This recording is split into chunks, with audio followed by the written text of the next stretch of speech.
Okay, everyone, once again, I want to say thank you so much for taking your personal, valuable time to be here this evening. I want to thank Art Capozzi for setting up this event. I want to thank my friend and fellow whistleblower, Jay Parker, for the brilliant job he did in the opening session of today's seminar. My presentation today is entitled Demystifying the Occult, Part 2. Satanism and the Dark Occult. This is something that I have direct, personal, experiential knowledge of, not something that I learned in books. I always start my presentations with kind of caveats or warnings, if you will. And I'll step through this section kind of quickly because most people here are already familiar with my work. So this is really more for new listeners, new watchers who are watching this online. I also call this section Get Over It because we're going to come back to this theme over and over again, that ultimately what leaving this mentality that I'm going to be talking about is all about is breaking down the human ego. It's about ego death. It's about getting over your own ego. So much of these little forewarnings that I start my presentations with are about the human ego and how they can be very... The ego can make people very recalcitrant to grasping information because they're so worried about minutia and they're so worried about things that aren't of real significance. The first thing a lot of people will say when, they'll encounter some of my work is, well, there's nothing new here. He's not presenting anything brand new or, theories of his own. I've never claimed to do that. There is nothing new. There is no new human knowledge that hasn't already been uncovered, that people haven't known about in the past, that people won't learn now, that they won't learn in the future, okay? There's nothing new under the sun. This is one of the oldest occult dictums. It means that truth has always been here for us to perceive. The ego is in the way of that perception, however. All that I can do in making a presentation like this is I can stylize it. I can give my own take on things. I can give my own sense of aesthetics, apply my own sense of aesthetics to the presentation. But the knowledge is not new. The next part of this I call put on your big boy pants, okay?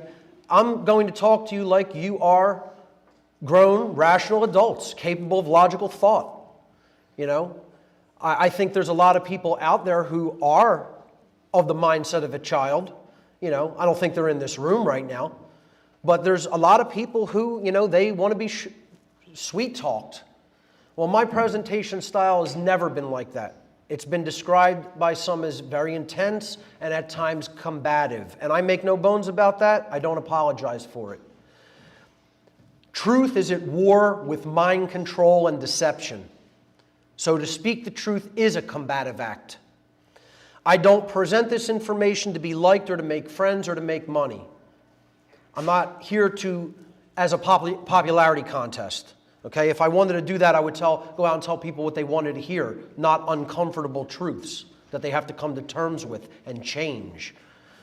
So I do this because I see presenting this information as a personal moral obligation to speak the truth to people so that they can make informed decisions about what's going on around them in their lives.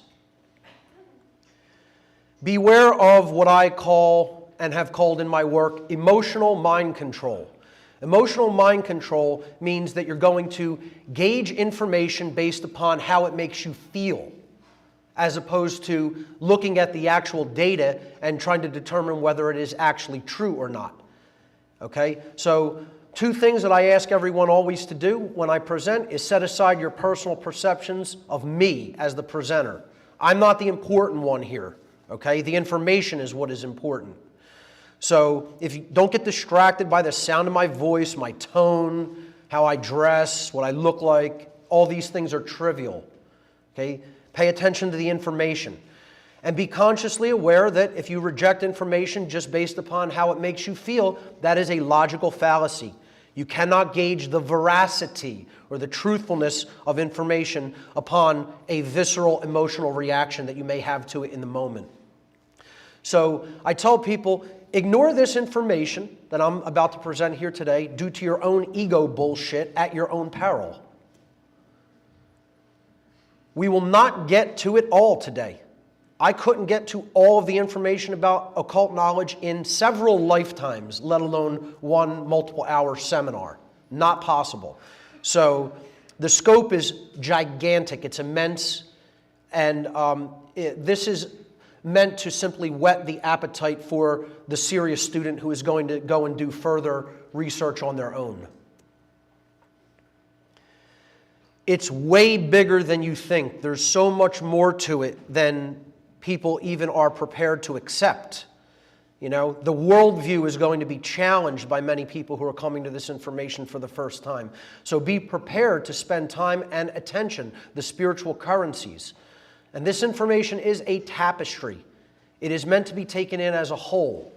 It's meant to really be taken in with all of my other work and research, which is on my website. So I always tell people, you know, stay for the whole thing.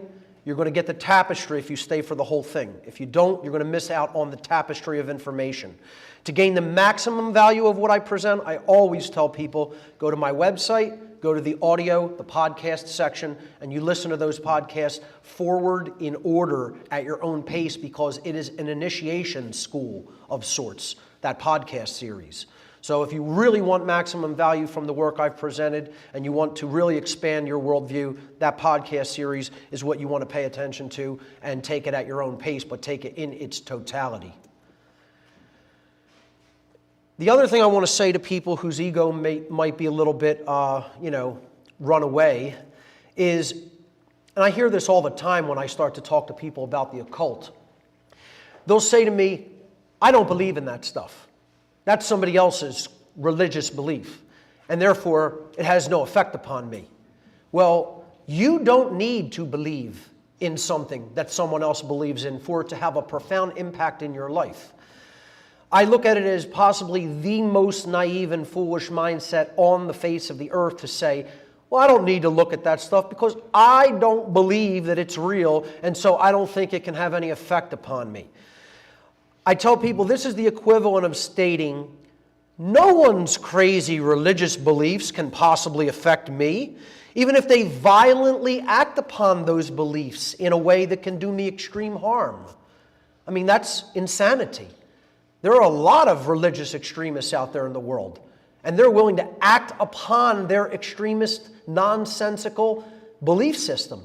It doesn't make a difference whether you believe in what they believe. You don't need to believe in what they believe. They believe in it, and they're willing to act upon it. You know, I mean, this is just common logical sense. I mean, extremist right-wing Christians that go and shoot up Planned Parenthood, you can get caught in the crossfire as you're walking to work. Extremist Islamic religionists can do crazy violent acts, and people can be affected. You don't need to believe in what they believe in. So please keep that in mind moving forward with when I talk about the belief systems of the people who are currently running the world. The other question I ask people when I talk about the occult is, who are you willing to listen to? Are you willing to listen to somebody who just read about it in book knowledge? They took it secondhand. Or are you willing to listen to people like myself and Jay Parker who were directly involved? We came from the other side. We came from the other team.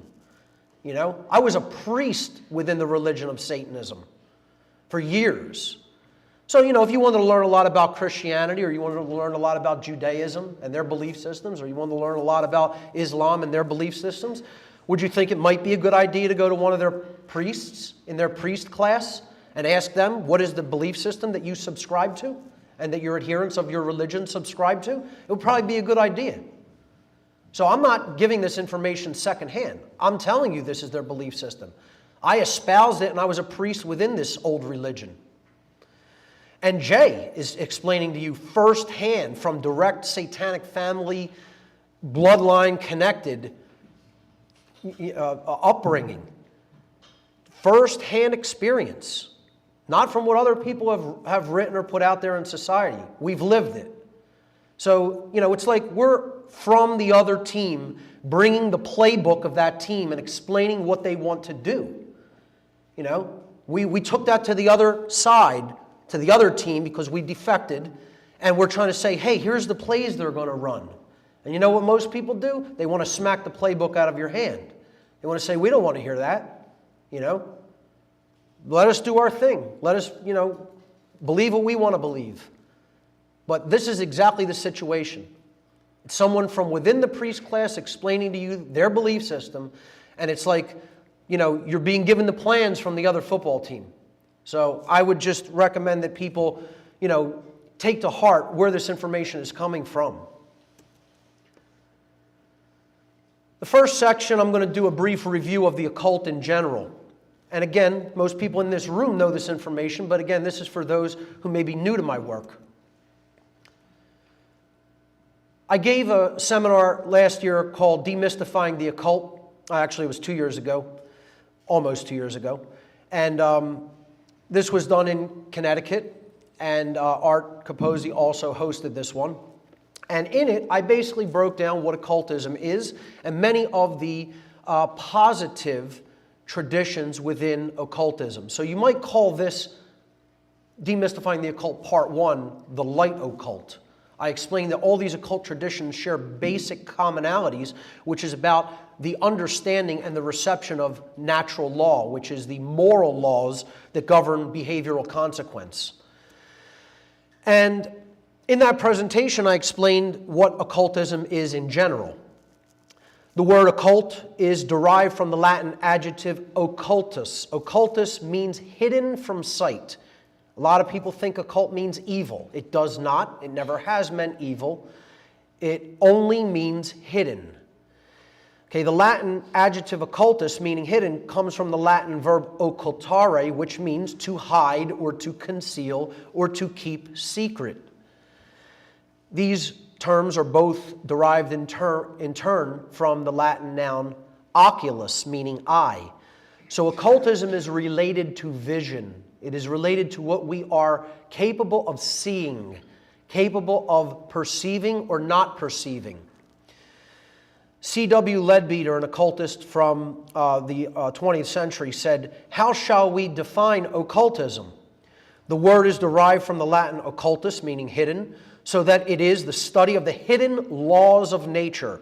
Since all the great laws of nature are in fact working in the invisible world, far more than in the visible, occultism involves the acceptance of a much wider view of nature than that which is ordinarily taken.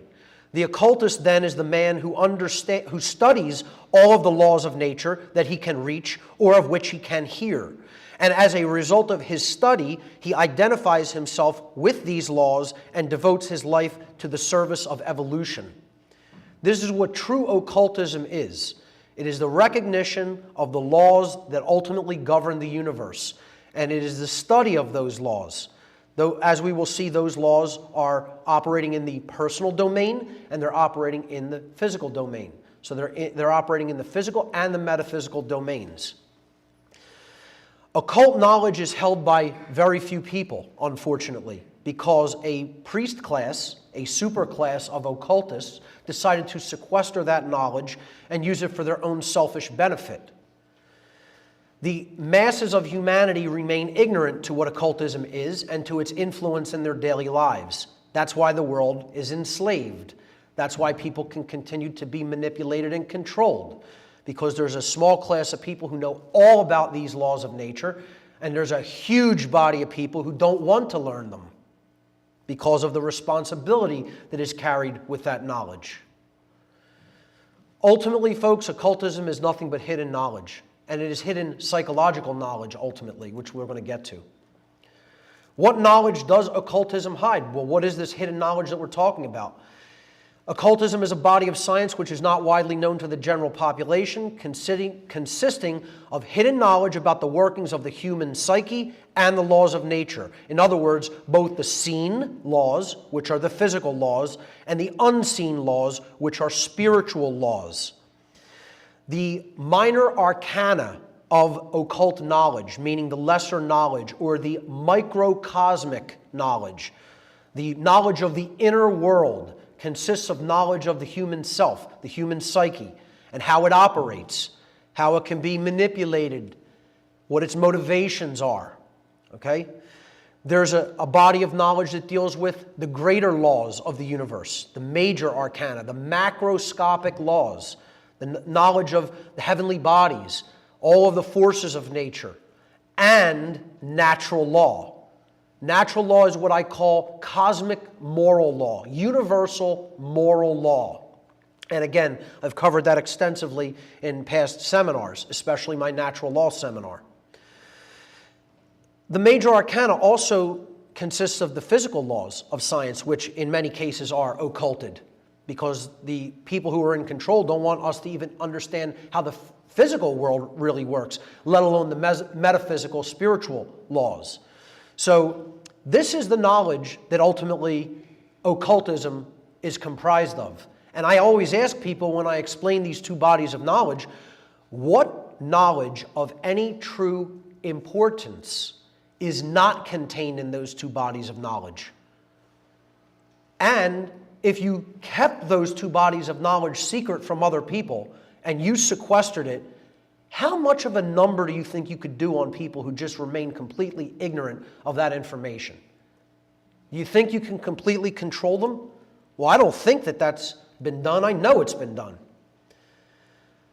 Another thing people will argue and debate is that no one should be looking into the occult at all. Oh, don't look into that stuff, it's bad. Well, we already dismissed that myth that this is just something that's bad. It just means hidden. What happens with it is determined upon what kind of consciousness the individual or groups of people are doing with that knowledge. How do we use it? You know, that's the main question that needs to be asked. How is this knowledge being used? It's not that we shouldn't look into it or understand it. It's a neutral tool, as is all knowledge. All knowledge is neutral. There is no such thing as good knowledge or bad knowledge. There's just knowledge and what we do with it. So the consciousness of the wielder of this knowledge determines whether that information and knowledge is going to be used for good or evil. It's like you could take a very sharp knife and you could cook a healthy meal. You could prepare a healthy meal for your family and friends with it. And that would be something that is good. Or you could take that knife and you can go out and rob somebody with it at knife point, which is an act of coercion and evil. It's the same knife. It's the same tool. You know, a different consciousness is wielding the tool for a different purpose. I think people have to be much more grown up about how they think about occult knowledge. This is not something that is forbidden. Occultists, dark occultists, want us to think of it as forbidden so that we don't learn what they know and start empowering ourselves with it. Occult knowledge is, however, a double-edged blade. The knowledge contained within the occult sciences can be used for good, the uplift of human consciousness, or evil, manipulation, control, and slavery. To clearly distinguish between the different uses of this knowledge, I personally refer to occult knowledge that is employed toward the expansion of human consciousness and morality as light occultism. And I personally refer to that which is used for manipulation, control, and the suppression of consciousness as dark occultism. Practitioners of light occultism could be referred to as light occultists, magicians, light workers, or my favorite term for the light occultists, de-occultists. I consider myself a de-occultist, meaning I am trying to unveil, unhide this information so that it can be given to everyone on an equal basis. They can understand how it is being used and they can empower themselves with it. Then the playing field is leveled. That's real equality. You know, that's going to be the pathway to real freedom, is this knowledge. So de-occultists, as am I, reveal and spread hidden knowledge which must be known in order for freedom to be manifested. Practitioners of dark occultism, on the other hand, could be referred to as either dark occultists, sorcerers, or dark workers. Light occultists have hidden occult knowledge for specific reasons. They've hidden it in order to prevent its complete eradication during exceedingly draconian times, or in other words, when the dark occultists rule. At other times, they've hidden it to prevent it from falling into the hands of would-be dark occultists, or those who knew that the empowerment that they could gain from such knowledge, but they wanted to use it for their own immoral purposes of deception and control. Light occultists have hidden it at times in the past to prevent it from falling into the hands of those dark occultists. Dark occultists, on the other hand, always hide this knowledge for only one reason. They hide it in order to create and maintain a power differential between those who hold this kind of knowledge and those who remain ignorant of it. Dark occultists work through fear and manipulation to bring about compliance with their own selfish will. That is dark magic. Their work, their dark great work, is always done in secrecy, and it is constantly contravening the freedom and prosperity of all but themselves. Dark occultists have completely infiltrated and permeated all institutional walks of life on this planet. They maintain their control over the human population through their manipulation of these institutions. This manipulation and control is not only possible, but it's relatively easy for them to accomplish because the structure of all the institutions that they run and that they have set up on the face of the earth is based upon hierarchy and compartmentalization. Hierarchy means a chain of command, or really a chain of obedience. Therein lies the problem, the chain of obedience in hierarchy. And compartmentalization means one hand doesn't know what the other hand's doing. All these groups seem to work completely in isolation from each other, but they're ultimately controlled by one overarching agenda that knows how they're all fitting together like pieces of a puzzle. That's compartmentalization. These two things are the hallmark of all institutions that want control: hierarchy and compartmentalization. Finally, in the Demystifying the Occult Part 1 seminar, I talked about there being kind of two potential outcomes for how things could go. And, I liken this to the Great Seal on the back of the $1 bill, because that seal is about this time that we're living in being a great transitional time period for the earth and its people.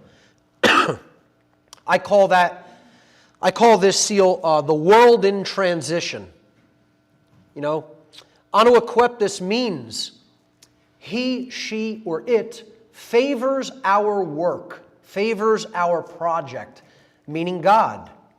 God favors our work. Well, which God and which work is the two questions that need to be asked there.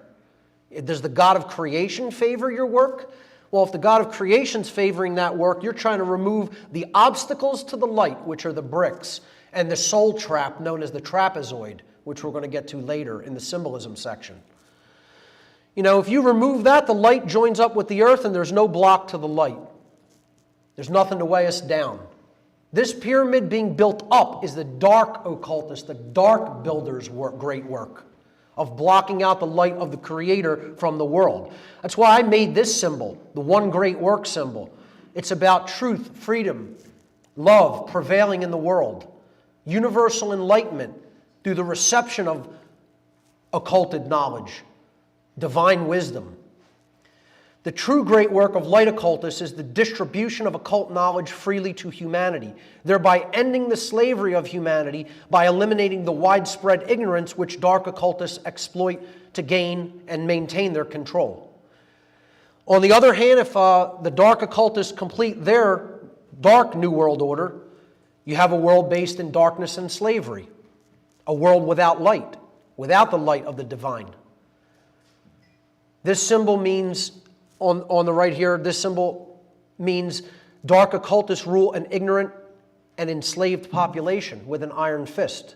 The great work of dark occultism is to keep humanity in a state of general unconsciousness and slavery, and to tighten that control until they obtain a threefold objective. They wish to be invincible, invisible, and immortal. That is the goal of the dark occultists. They want total control. They want nobody to be able to see their total control or who they are. And they want to live forever in the physical world. In other words, they want to maintain and tighten that control to the extent that they literally become God on earth. That is what dark occultism is all about.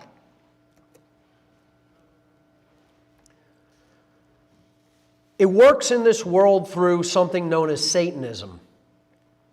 Now, when you say that word to people, there's a million different things that run through people's minds in society about what Satanism is. And most of them are rampantly, wildly off base. Most people who think they have a conceptualization of what Satanism is have zero clue what Satanism really is. And they don't want to know what Satanism really is.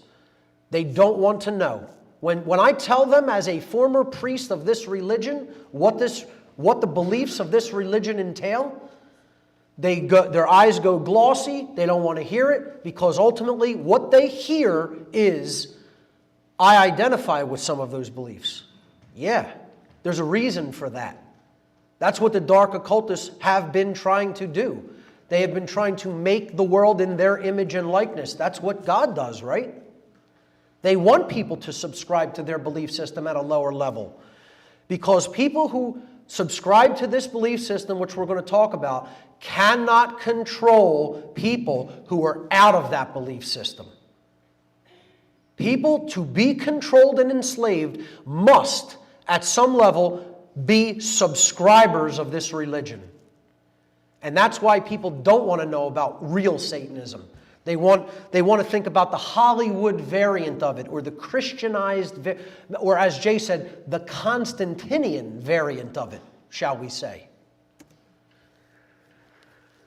False notions of Satanism abound everywhere, folks. You know, they want us to identify this belief system strictly as many people do, want people to identify this belief system strictly as the worship of the Christian entity called Satan or the devil. And I assure you, while some Satanists may adhere to belief systems like that, the overwhelming vast majority, that deity has nothing whatsoever to do with their belief system at all. At all. And you could accept that or not accept it. And I know there are people of a very Christian bent, or again, a Constantinian Christian bent, that are never going to accept that because of what their religion tells them. And that's exactly what Satanists want them to believe. They want people to believe, I just worship this entity, and I pray to this entity, and I give it my devotion. They don't want people to understand what it really is, as we're going to get to. And it's not just about, pagans and Wiccans, etc., going out into the woods and doing ceremonies and whatever. Does that come into play? Yes, it does. I'm not going to deny that rituals like that take place. But again, most of these people are not Satanists, and they're not espousing the actual ideological form of Satanism. So you have to understand the distinction between what I call false notions of Satanism and what Satanism as a worldwide network, ancient religion and set of belief systems and practices really is. Huge difference between those two variants of Satanism. Okay? It's like somebody who actually lives according to the words of Christ in the New Testament could be considered an esoteric Christian. Many of the so-called Christians running around in today's world have nothing whatsoever to do with the actual life, belief, writings and works that are found in the New Testament. Okay? It's all about just accepting what the church says. Okay? And this salvationist notion of Christianity. So again, just like Christianity can mean many things to different people, Satanism can mean different things to different people. I want to be clear about the form of Satanism that I'm talking about is the ideology that is running the world and keeping it in slavery. So I call this ideological Satanism. Ideological Satanism is an ancient occult religion comprised of diverse interconnected networks of worldwide adherents to its ideological belief systems. At its ideological core, this religion postulates that knowledge of the human psyche and the laws of the universe should be occulted, meaning hidden, and held only by a very few human beings in the know. It is much more accurate to perceive Satanists and dark occultists in general as ancient psychologists who hold and wield hidden information in ways which exploit those who still remain ignorant of that knowledge. You have to look at this as ancient psychology. These are psychologists who were handed, their bloodlines from the ancient past were handed all of the knowledge about how the human mind operates and all of the knowledge about how the real laws of nature operate. And then those selected bloodlines held that knowledge secret from other people, and they did an absolute number on their minds. And we're not coming out of that number that was done upon the minds of the people of this planet until we know what they know. Get over it. It's the truth for all time. You know, all the religionists out there who insist, no, you shouldn't look into this, you don't know what you're talking about, and your ego's in the way. And that's what Satan is. Satan is the egoic force of self-identification that will not allow a human being to say, I was wrong and I was duped. That's what Satan ultimately is. Through the power differential that Satanists gain by way of manipulating those who remain in ignorance of this occulted knowledge, this small minority of those who are in the know wish to permanently rule the masses of humanity and effectively become God on earth. This is one of their goals. Absolutely. They don't want to worship any deity. They want to become deity. That's what Satanists believe. It is important to understand that contrary to popular belief, the overwhelmingly vast majority of Satanists do not worship an externalized deity known as Satan in the Christian tradition sense of that being. But instead, they see Satanism as an ideological way of being in the world. And they view the ego-driven self, the ego-driven and ego-identified self, as the quote-unquote God of their religion. Folks, absolutely, much more than the individuals who are in the rear picture there, that individual who is in the front of this slide right there is much more likely to be a Satanist, is much more likely to be a real Satanist. Okay? And yet that's a person someone would look at and go, wow, there's a good businessman, probably rolling in dough, you know, young, good looking, three-piece suit, probably works for a big law firm or a big ad agency. You know, who wouldn't want to be in that position? And I guarantee you, more so than even individuals like this, someone like this, right there in their mind, is the satanic ideology. I guarantee it. Why name this quote-unquote religion or ideology after the biblical or Christian Satan?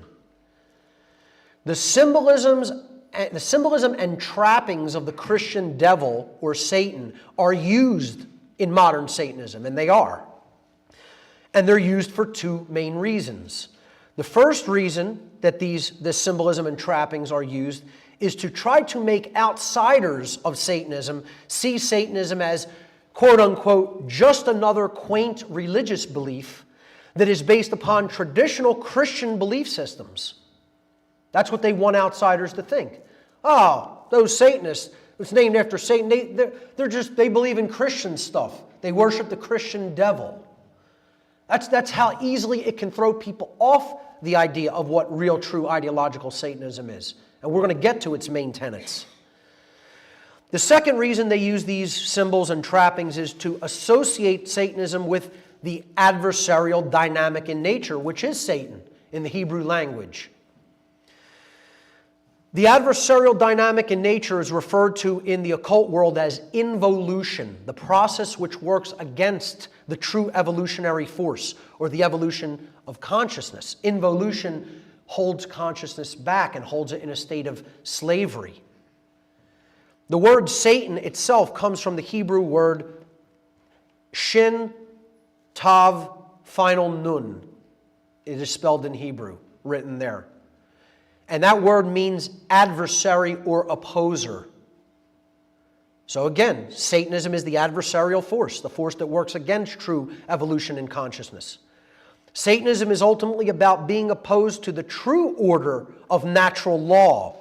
And natural law is the universal laws of morality, which govern the behavioral consequences of beings who are gifted with the capacity for holistic intelligence and free will, meaning human beings. We are in that category of beings. Therefore, natural law applies to us. The laws of morality apply to us. And ultimately what Satanism is, and what all dark occultism is fighting against, is natural law, the true order. They want to turn that over on its head and set up their own so-called order, which is no such thing as order. It's chaos and slavery. So let's get into my personal background and my personal involvement with Satanism. I was born, and there's not going to be too many pictures. As a matter of fact, in doing this presentation, I realized I have very little pictures of myself from back then, or even pictures with family. You know, I'm not a person who's big into nostalgia. Never was. You know, I've always tended to live in the moment and have this idea of present moment awareness, but I don't really keep a whole lot of photographs. Digitally now I do more than I did in the past, but in the past I have very little actual, photographic documentation, I guess you could say. I wasn't a big camera person or picture taker. So this is a shot actually of me from the mid-90s when I was at the height of my involvement in Satanism. I was born into a traditional and typical Roman Catholic Italian-American family from South Philadelphia. In my youth, I accepted without much questioning a great deal of the religious dogma which was given to me by family members and school teachers. In my late grade school and early high school years, I began to question those dogmatic religious beliefs. But because I lacked the knowledge of astrotheology, again, this is something that a lot of religion is based upon, and you can look into it in my work on my website and my other videos. Because I lacked the knowledge of astrotheology at the time, which could have helped me to put that religious indoctrination into perspective, the questioning that I was undergoing turned to extreme anger and rage. And I acted upon that anger and ignorance by saying, I'm going to go out and find the polar opposite. I'm going to go out and find the polar antithesis of this Christian belief system that I was indoctrinated into and lied to about what it really was. And I found that polar opposite in the form of LaVeyan Satanism, which I'm going to explain what that is. But Satanism and Dark Occultism in general were the ideologies that I gravitated to. And I did this as a rebellion against the belief system into which I was personally born. I began to espouse through my own writings and through my own music the ideology of the branch of Satanism called LaVeyan Satanism.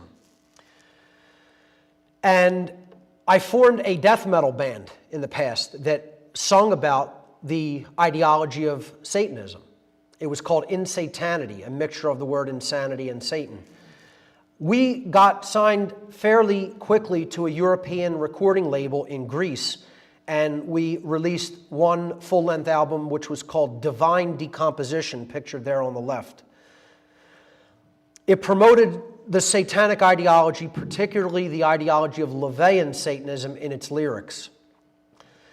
And I also wrote and espoused the satanic ideology in zines, mini magazines. They're called fanzines. You don't see too many of them around nowadays, but back then, before the internet, before blogs, these were the blogs of the early 90s. So I wrote for fanzines and espoused the satanic ideology in them. Eventually, some of my work in writing and in music was noticed by Anton LaVey.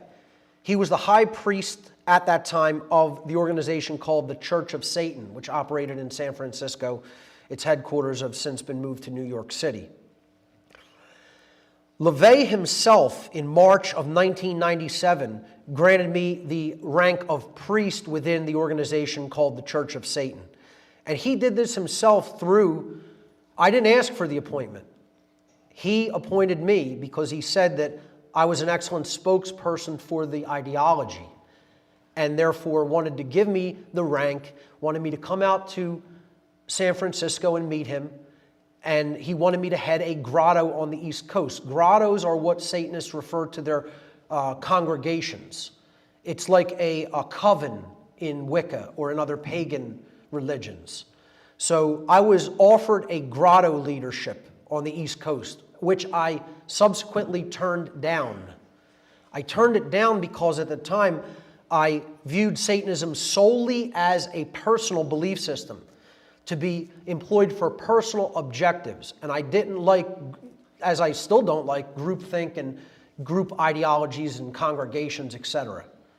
So I turned down that appointment to head a grotto, but I did accept the appointment to the priest class of the religion. And LaVey and other Satanists hooked me up with many Satanists in the local tri-state area. And I began attending rituals in my tri-state area and getting to know some of the other people involved. We'll get to that in a moment. This is my actual appointment, the paper which arrived in the mail and appointed me to the rank of priest within the Church of Satan. It's signed by LaVey himself. He died about a year later. And the letter on the right is from his life partner, Blanche Barton, which I'll read both. It says, "From the office of Anton Zander LaVey, be it known on this day, March 19th, the year 32, which translates to the year 1997, Mark Rokar has been appointed to the office of priest of the Church of Satan and is empowered to act in that capacity." Signed, Anton Zander LaVey. It does not have the name Passio on it because I did not use my legal last name when I was involved in Satanism. I chose a name based on a demon name, which I'll explain on the next slide. The letter on the right from Blanche Barton was written the next day. And again, March 19th and 20th are very significant dates. That's the spring equinox dates. We'll get to why those are significant dates later in the presentation. But it says, "To Mr. Mark Rokar," there's my home address. "Dear Mr. Rokar, Dr. LaVey has been favorably impressed with the skill and mastery you have shown in various opportunities to represent the Church of Satanism, the Church of Satan, and Satanism in general. You have proven yourself to be magically and materially adept. Therefore, he felt it was high time you were granted the title of priest in recognition of your dedication, knowledge, and ability. Congratulations, Reverend Rokar. Please keep us abreast of your activities, interviews, and musical releases. May the fires of hell continue to strengthen and inspire you. Hail Satan, Blanche Barton," who was basically LaVey's, performed secretarial duties for Anton LaVey, the high priest of the Church of Satan at the time. Now, before we go any further, I want to say this does not mean anything, okay? This organization is very, very low level in the worldwide hierarchical network of Satanism. Extremely low level. And I'm going to explain where it fits into that hierarchy. But to think that because I got an appointment to a priesthood, a low-level priesthood in a low-level organization, that made me some kind of a big shot in the satanic worldwide hierarchy, it doesn't mean that, okay? I saw things from a very low level, and that was enough. I don't make any bones, or I don't make any claims to even seeing or having the knowledge that someone like Jay Parker had from being in the family he was born into. Okay? He saw things that I certainly never saw. But once again, I saw enough to know that that's certainly where it goes, without any question in my mind. The name that I took, I'll briefly explain, is from a Gnostic text that was, I believe, part of the Nag Hammadi library, called the Pistis Sophia, which means the faith wisdom. And it's essentially a conversation between Jesus and Mary Magdalene. And in part of the book, Jesus is describing what hell is like, okay? When, in this Gnostic tradition, when sinners die and go to hell, they're put into certain areas of chastisement. So they, basically undergo certain torments and then learn their lessons about what they did wrong. Kind of like the earth. But here's where I got the name that I chose in Satanism from. From the Pistis Sophia, Mary said unto Jesus, "What type is the outer darkness," meaning hell, "and how many regions of chastisement are there in it?" Jesus answered and said unto Mary, "The outer darkness is a great dragon, whose tail is in its mouth, outside the whole world and surrounding the whole world. Within it there are 12 mighty chastisement dungeons, with a ruler in every dungeon, each ruler having a different face. In the 11th dungeon is a multitude of rulers, and every one of them has 7 cat-faced heads. The great ruler over them in this region is called Rokar. I'm born under the sign of Leo. I've always heavily identified with the great cats, the lion, the tiger, etc. I would consider them my familiar animals. So therefore, I wanted to choose a symbolic demon that was appropriate to my sun sign, Leo. And therefore, I chose Rokar from a Gnostic Christian text. I immediately began to recognize through further involvement by attending rituals in and around my area that Satanism was not what I thought it was originally. As my involvement grew and I attended meetings and rituals held by satanic groups in my tri-state area, I began to become aware that this was not an isolated group of individuals who were simply working with occult knowledge for their own personal reasons, as I was doing. See, my motivation was, if I can get a leg up on my fellow man and I can come out on top, and I can manipulate people, and I can make more money than them, and I can get in, a better influence, maybe, get the job over somebody else, well, that'll give me a leg up over people in the world. And that was my ego-based mindset at the time. I want things for me. I want to serve me only. And if I have to do, manipulations against people to get what I want, then so be it.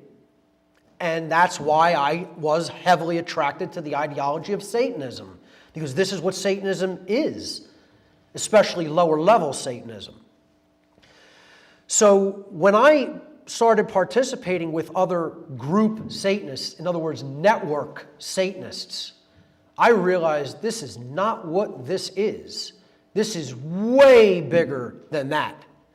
This involves way more than that, and this is about control over people. I wanted to come out on top over other people, but, just because I knew a little bit more than them. I was not about human slavery, never was. And when I started to realize that that's what Satanism at a much higher level was about, I was like, whoa, I need to check myself and take a step back here.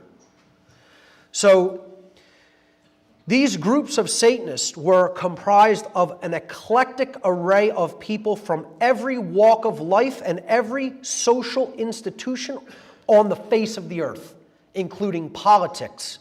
Okay? There were people running for political office at just about every level.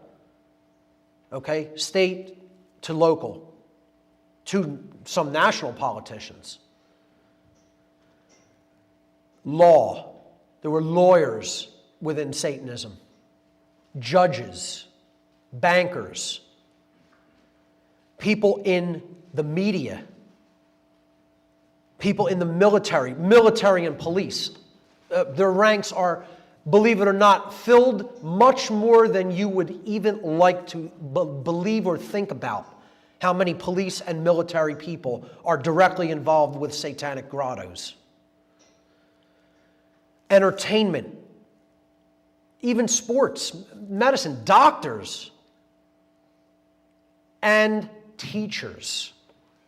Many teachers I saw, and especially college level, university level teachers, were present at satanic rituals. There's a reason for this.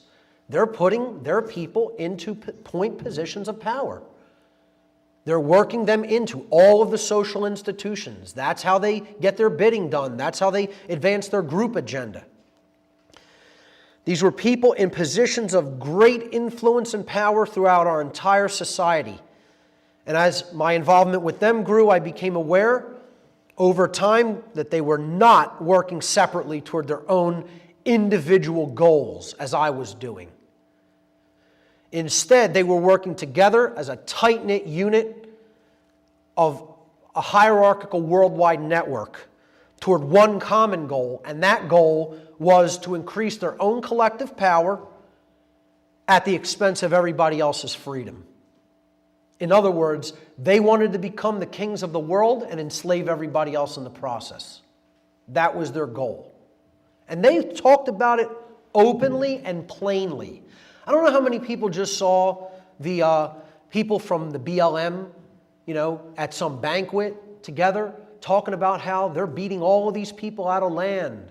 They're giving them pennies on the dollar, laughing about it, laughing about how they just basically robbed two old World War II veteran men who were living together out on this lot of property out somewhere in New Mexico or something, and there was a mine worth over $40 million, and they acquired it for pennies on the dollar, and they were laughing about it. And they were laughing about how much land they hold in, governmental hands versus how much land is still held in the public hands. And they were laughing about it, as if we own the entire western portion of the country. Thinking it's funny that they helped the government do this. But, see, they didn't know there was a hidden camera in that room. So they were talking about it very blatantly and openly, actually even saying, we're the bad guys. We steal money. We beat people for what their property is worth, and we take it for pennies on the dollar. Saying things like this openly, blatantly, and then laughing about it. Laughing about it. This is what it was like at satanic rituals and meetings. These people talk very plainly among themselves. They know what they're doing. They know how to get it done, they're doing it, and they're laughing about it.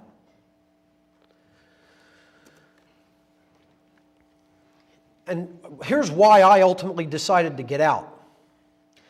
I still possessed a small amount of conscience at the time. It wasn't much, believe me. I was borderline psychopathic in my youth because I was given no real knowledge growing up. My physical needs were met, and I never lacked for any of that. But emotionally and spiritually, did I really have a proper upbringing? Was I truly raised? No. I was taught not to try to do blatant harm to other people, things like that, what we're all taught. But was I really taught anything about what was really going on in the world? No. Was I taught to get involved in things that are truly right and take a stand against evil? No. I wasn't activated with real knowledge. That's what the goal of real parenting should be, to do with a child if you're going to take the responsibility of bringing a child into the world, okay? And that wasn't done with me. And I'm not saying I hate my family because of it. It's that they were ignorant and, mind-controlled as well. But I didn't have what you could call activated conscience earlier in life.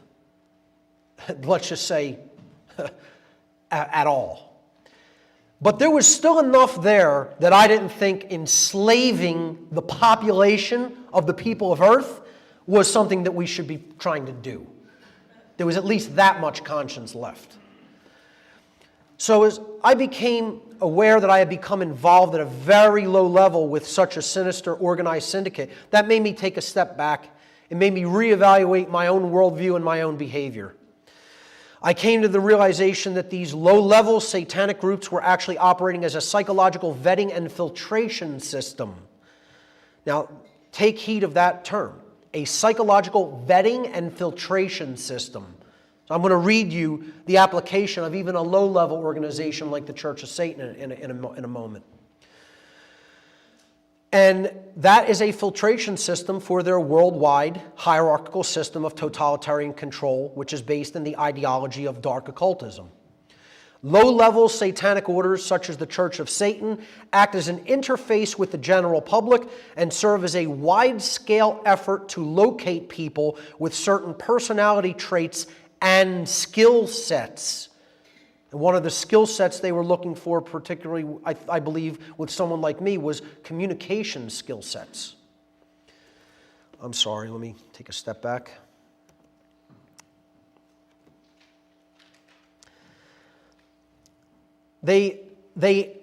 Low-level satanic orders such as the Church of Satan act as an interface with the public and serve as a wide-scale effort to locate people with certain personality traits and skill sets, which the larger network of dark occultists desire to exploit for their own purposes. Such individuals are then groomed for placement into positions of power within social institutions in order to advance their predetermined group agenda. So it is a psychological vetting and filtration system, and they're looking for psychopathic characteristics. People who will step up and take part in the enslavement of their fellow man.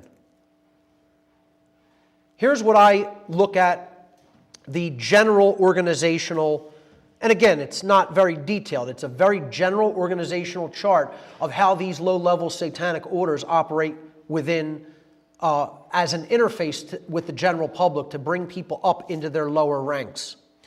So low-level dark occult groups such as the Church of Satan, this would be, down here, low-level dark occult orders, Church of Satan, Temple of Set, etc., operate as psychological vetting and filtration systems for the worldwide hierarchical satanic network of totalitarian control. Low-level satanic orders such as the Church of Satan act as an interface with the general public and serve as a wide-scale effort to locate people with certain personality traits and skill sets which they want to exploit. Now, as you go up through that organization, they're taking people from the general public, they're working them into the low-level positions of these orders. So then you go up here, and they would put some of those people at this level. Financial control, political control, media control, etc. These organizations are also run by dark occultists. And they're filtering people. Once they groom them from these lower levels, they'll groom them up into positions of power at that level. Then it goes up into higher levels of power and higher levels of dark occultism from there. Higher level dark occult orders such as Skull and Bones. The intelligence agencies are dark occult orders. Bohemian Club, etc. And think tank organizations like Tavistock Institute and the Bilderberg Group, etc. Then you have highest level dark occultists from ancient ruling family bloodlines. Again, these very ancient families that come right out of the ancient world, Old Egypt, connected to the pharaohs, the kings of Sumer, and Ur, and right back into the pre-Diluvian age. So, and then it connects back up with non-human entities, which I've talked about in some of my other work. Not really going to get big into that today. But you have to understand that that's how these low-level groups work. They are a psychological vetting and filtration system. Let's take a look at the Church of Satan's membership application. Okay? This is the Church of Satan's active membership application. Give your complete name, your mailing address, your telephone number, your email address, your sex, your date of birth, your place of birth, height, weight, color of eyes, color of hair, marital status, name, birth date, and birthplace of spouse if married, number of children and their ages, previous religious affiliations and offices held, nationality, ethnic background, current citizenship, educational background and degrees, present occupation, special interests, talents, abilities, hobbies, collections. I am interested in participating in special interest groups, yes or no. I am interested in participating in contact with local active members. I remember checking that one, yes. That's how I got involved. I am interested in serving as a contact point or media representative in my area, yes or no. Okay? Now, here's the questions that you have to, on separate sheets of paper, provide answers to in the form of essays, okay? Like extended answers. Provide answers to all of the following questions on additional sheets of paper.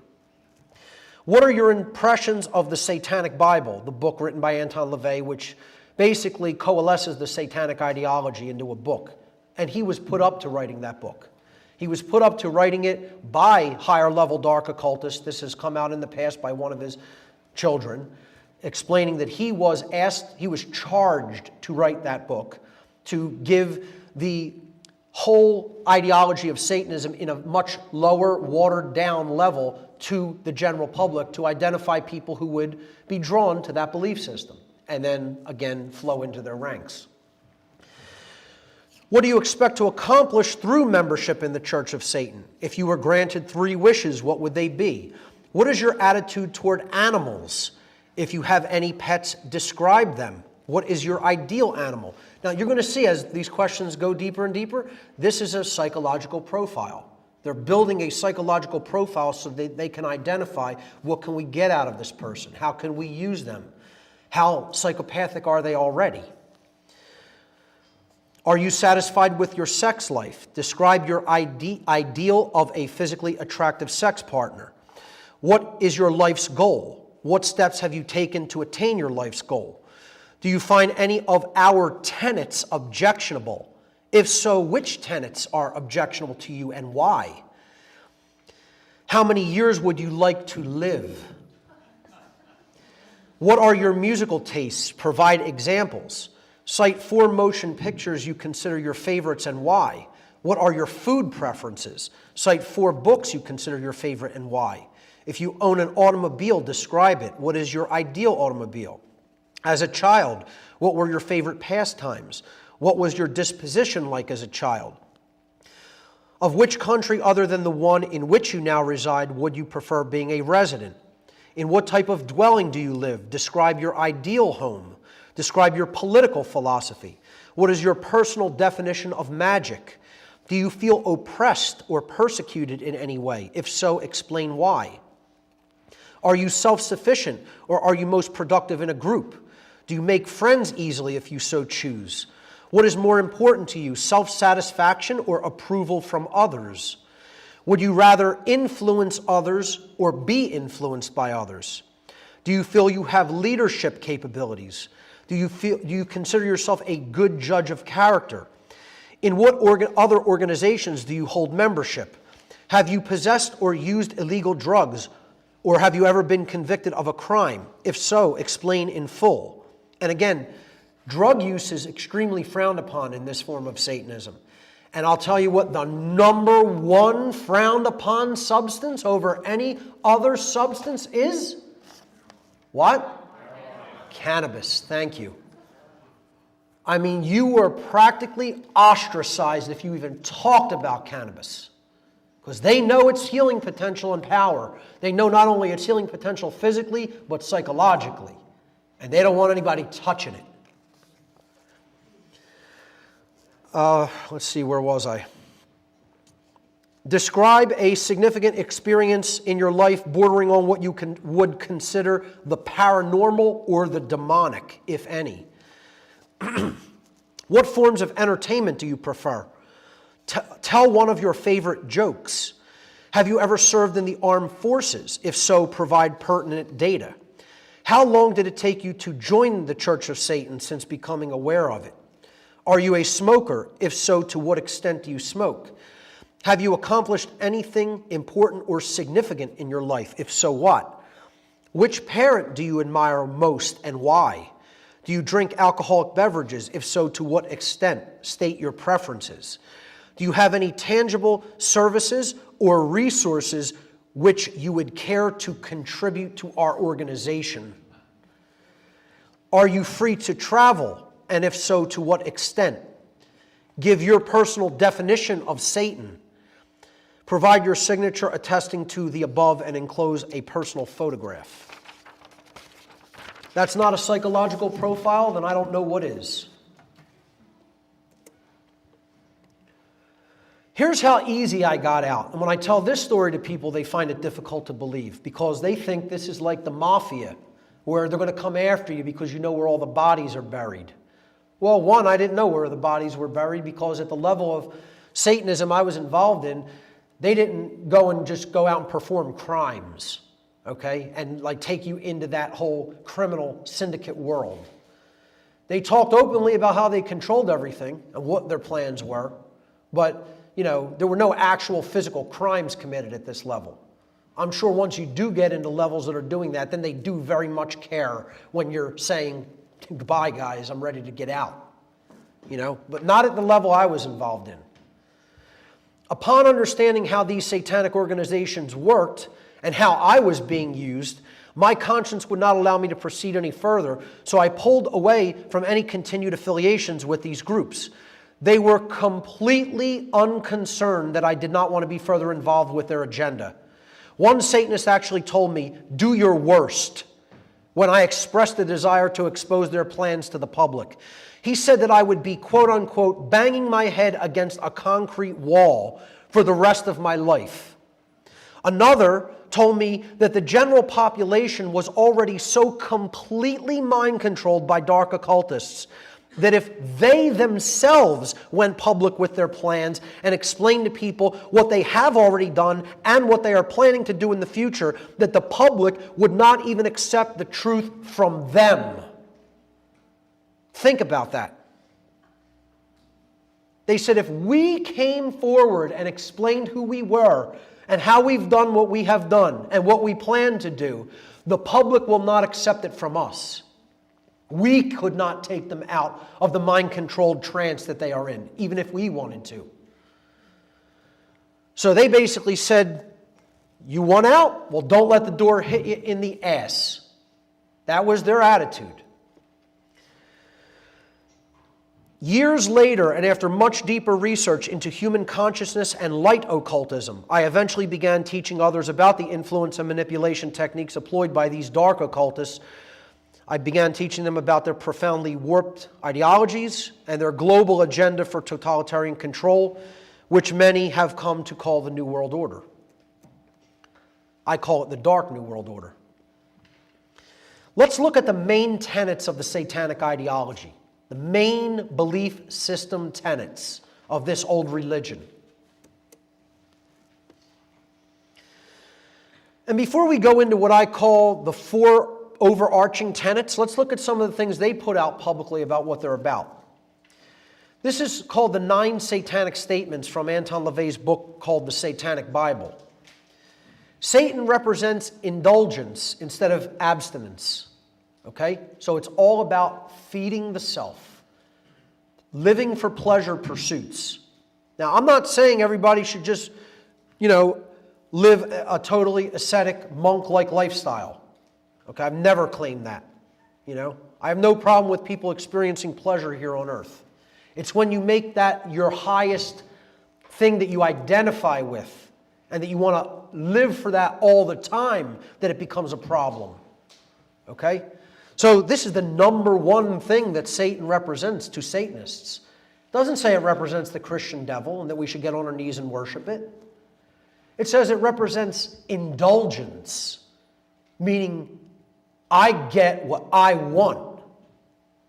That's the first thing Satan represents to Satanists. Satan represents vital existence instead of spiritual pipe dreams. Satan represents undefiled wisdom instead of hypocritical self-deceit. And I just want to say, this is what Satanism represents to the Satanist for the Satanist. Okay? It is the Satanist does not want these things for others.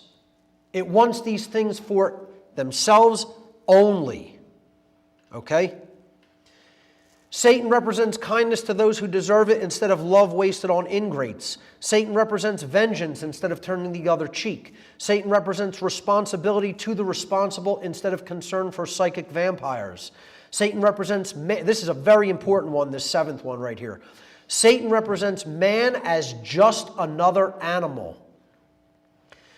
sometimes better, more often worse than those that walk on all fours, who because of his quote-unquote divine spiritual and intellectual development has become the most vicious animal of all. 8, Satan represents all of the so-called sins as they all lead to physical, mental, or emotional gratification. 9, Satan has been the best friend the church has ever had as he has kept it in business all these years.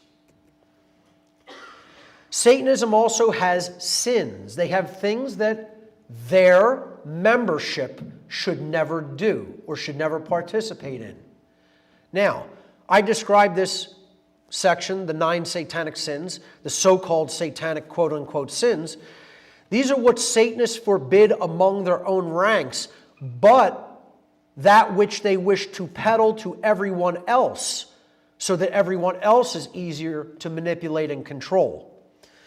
The 9 satanic sins: stupidity. That's the first thing they want the public to be. But they don't want to be stupid. They want to have all the knowledge. They want the public stupid. Pretentiousness. Solipsism. Again, meaning that there is no such thing as truth. The belief that truth does not exist. Satanists don't think that truth does not exist. Satanists think truth exists, and they want to understand it and keep it from other people so they can control those people who are in that level of ignorance to the truth. So they want to peddle solipsism to other people. That's why solipsism is so gigantic in the New Age movement religion. Huge, huge belief system in New Ageism. The idea that there's no such thing as truth, or that, oh, it's all just perception. It's my truth, your truth, her truth, his truth. Number 4, self-deceit. 5, herd conformity. Again, they don't consider themselves members of the human herd. They want everybody else to be herd conformists, but not them. You know, they want to be the farmers who rule the herd.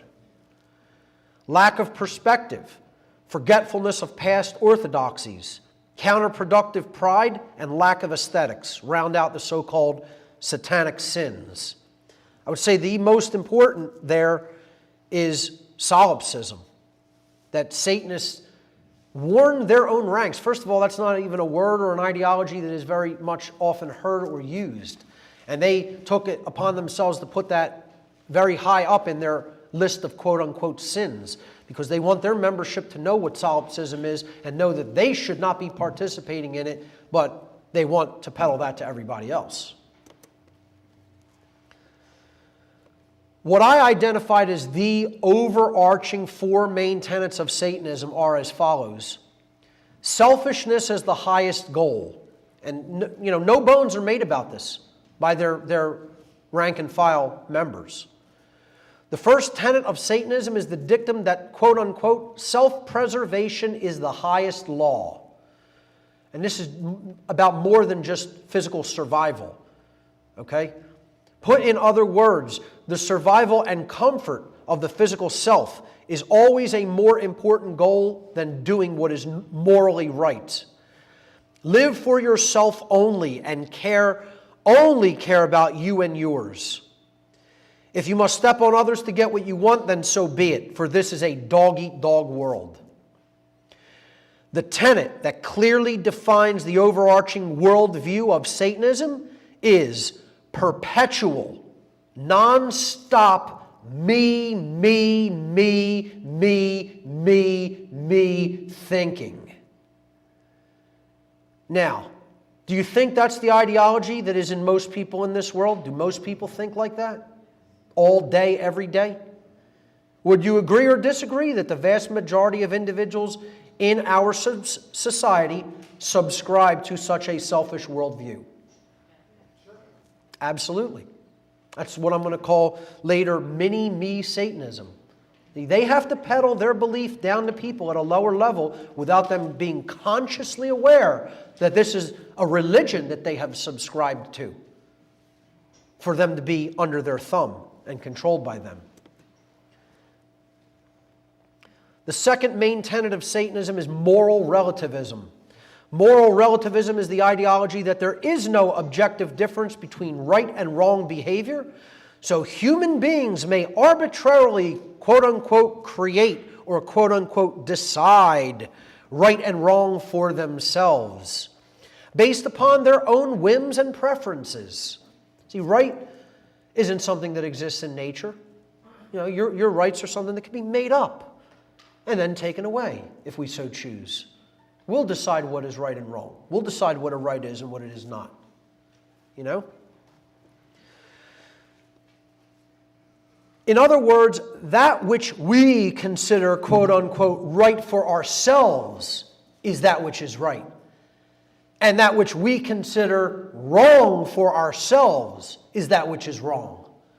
That's the ideology of moral relativism. Since according to the inherent and objective laws of morality, natural law, the aggregate amount of morality present in the lives of the people of any given society is directly proportional to the amount of freedom in that society. Or in other words, as morality increases, freedom increases. As morality declines, freedom declines. Since that law is eternally true, true freedom can never exist in a society that embraces moral relativism.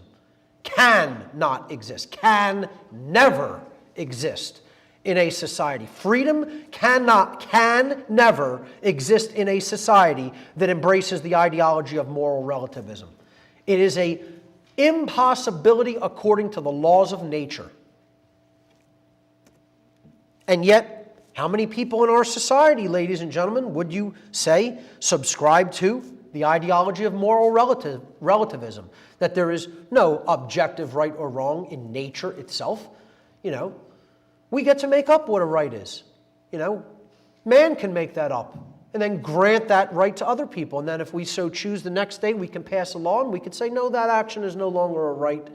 We'll jail you, we'll throw you in a cage for performing that behavior. Our entire society is built upon moral relativism, called the laws of man. And the vast majority of the zombie walkers that we have floating around this society are also adherents of the religion of moral relativism. They believe in the religion of Satanism without even understanding what it is, or understanding that they are a member of that religion by their own beliefs. The third tenet of Satanism is social Darwinism. Social Darwinism is the extension of the theory of Darwinian macrobiological quote-unquote evolution into human society. You're extending that theory into the human societal domain. The proponents of Darwinian macrobiological evolution postulate the notion of the survival of the, quote, fittest animals, meaning that animals who are the most dominant will rule their social strata. Applied to the human domain, this theory puts forward the notion that, one, it is the quote-unquote natural order. How many times have I heard this one? And even desirable for human society to be ruled by the most dominating and vicious human beings.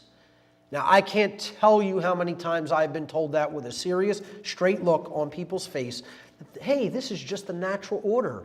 The dominant, the alpha humans come out on top and they just rule over everybody else. That's just the way things are. It's just the natural order of things. There's nothing natural in that, folks, and believe me, there's no order in it. You're only going to get chaos from believing in that belief system. The second postulation of social Darwinism is that such humans' genes, their genes, are the reason that they acquired their position of power, and their genes are the reasons they maintain those positions of power. It doesn't have to do anything with the situation, societally, that they maybe were born into, or, you know, the amount of resources they were handed at their birth, or the bloodlines they come from because they were born from super rich ruling families. No, it has nothing to do with that. Their genes got them there and maintain that position. You know, it has nothing to do with people's belief in money and that they'll do any absolutely wretched behavior if given enough money, you know, for their own enslavers. No, their genes maintain that position for them. Yeah, it makes a whole lot of logical sense too. Not only is it sick and parasitic, but you can see how much sense it actually makes.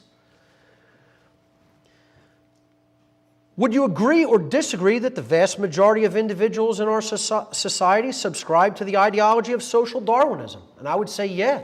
I'd say most people do, more than not. The fourth and final tenet takes the entire ideology to its final solution, you might say. Eugenics, or what I'm going to start calling dysgenics, and epi-eugenics, which I'm going to start calling epidysgenics, because there's nothing good about it. They're not trying to create something good on the other side, folks.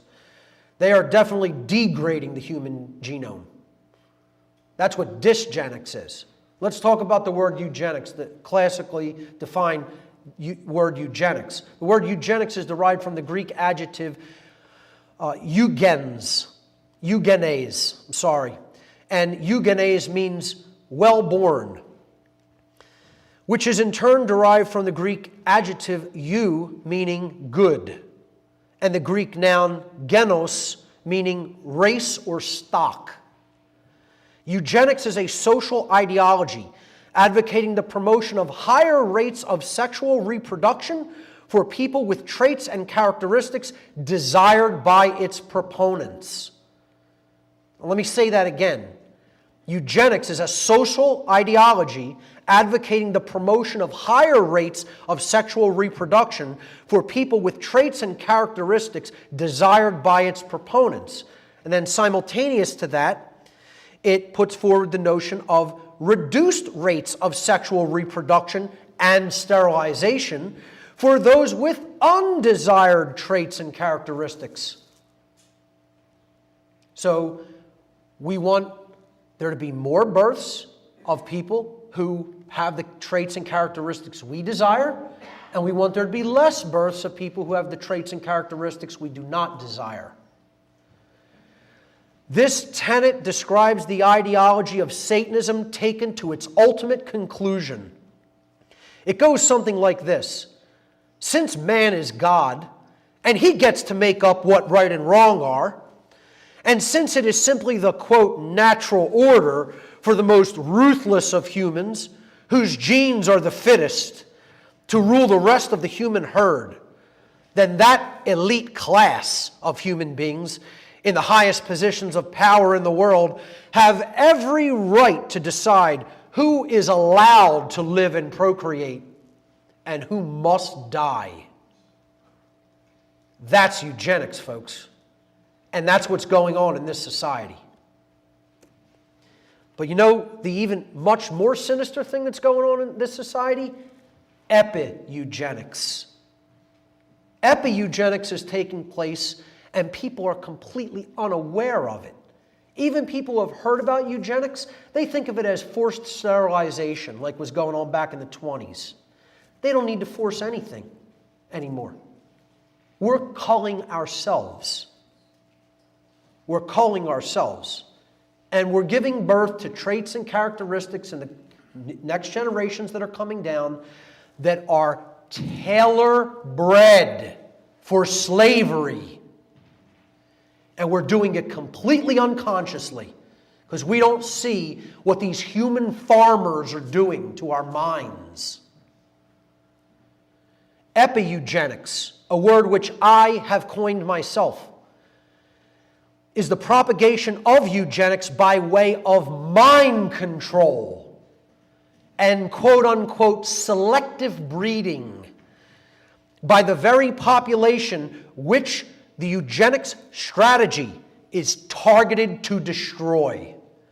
One could call it getting the herd to cull itself. This gene culling strategy is seen most readily and most disturbingly in the rabid androgenization of genders in Western culture and the modern neo-feminist movements, ideology, and practices. And I am going to be covering this in an extensive 2-day presentation that I'll be giving at Free Your Mind 4. This will be my topic. It's going to be called The Unholy Feminine, neo-feminism and the satanic epi-eugenics agenda. Perhaps it would be better to refer to the strategies of eugenics and epi-eugenics as employed by dark occultists as dysgenics and epidysgenics, which I think are much more appropriate terms. We need to stop using the word "eu" in the first part of eugenics, meaning good in Greek. There's nothing good about it, folks. It is to degrade human genetics and ultimately to degrade the human soul. Hey, Mark. I'll take questions at the end of the presentation. Just open a window. It's getting a little You can go right ahead, absolutely. I'm going to take some time right here to screen an interview with an actual Satanist that was also a priest in the organization that I was a priest within, the Church of Satan. He subsequently left the Church of Satan. And he left it because he said it was not evil enough for him. He said it was not hardcore enough for him. He said it was not fascist enough for him. And he said it did not advocate eugenics in a brutal enough fashion for him. Now, how psychopathic is that? However, to this person's credit, in this interview you will see how psychopathic this person is. To his credit, later, many years after I came out of this mentality, he finally did break this mentality and became a Buddhist. You know, I'm not saying he went all the way and became a spiritual anarchist, but hey, it's a lot better than where he was, okay? You know, sometimes we got to do this in stepwise progressions. His name is Nicholas Schreck, and he was the life partner at the time of Anton LaVey's daughter, Zena LaVey. So you are going to hear him talk about his music promoting the satanic ideology in this interview. I want you to pay very specific attention to some of the things he says. So here we go. Nicholas Schreck.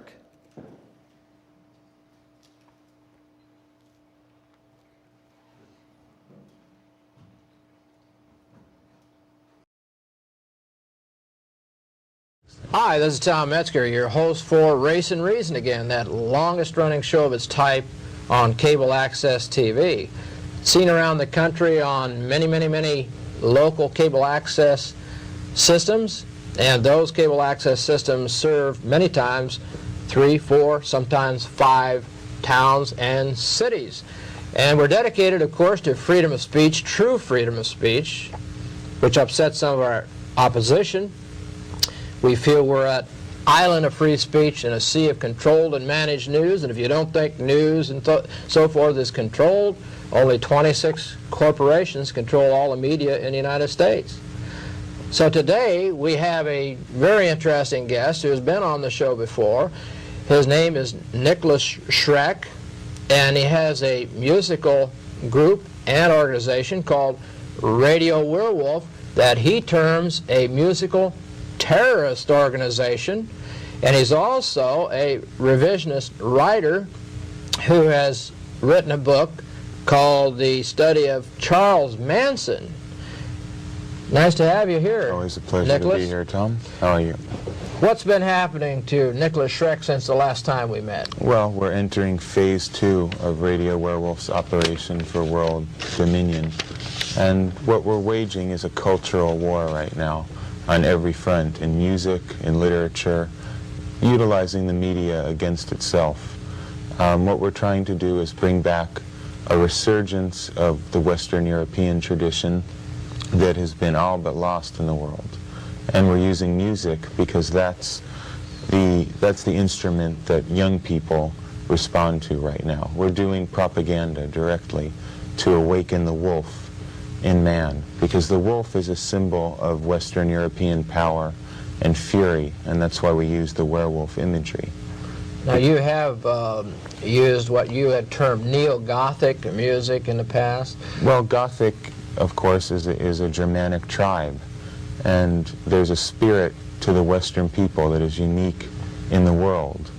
And it is a Gothic spirit, and I think that's the purest form of Western culture, and I think we keep that flame alive in Radio Werewolf. I understand you're talking about the evolution of this, that your music is getting more into the political... Well, our music, well, I wouldn't say political, because we transcend politics. Politics is merely the puppet show of human beings, and we transcend that, but we are interested in the control of human beings for our own purposes.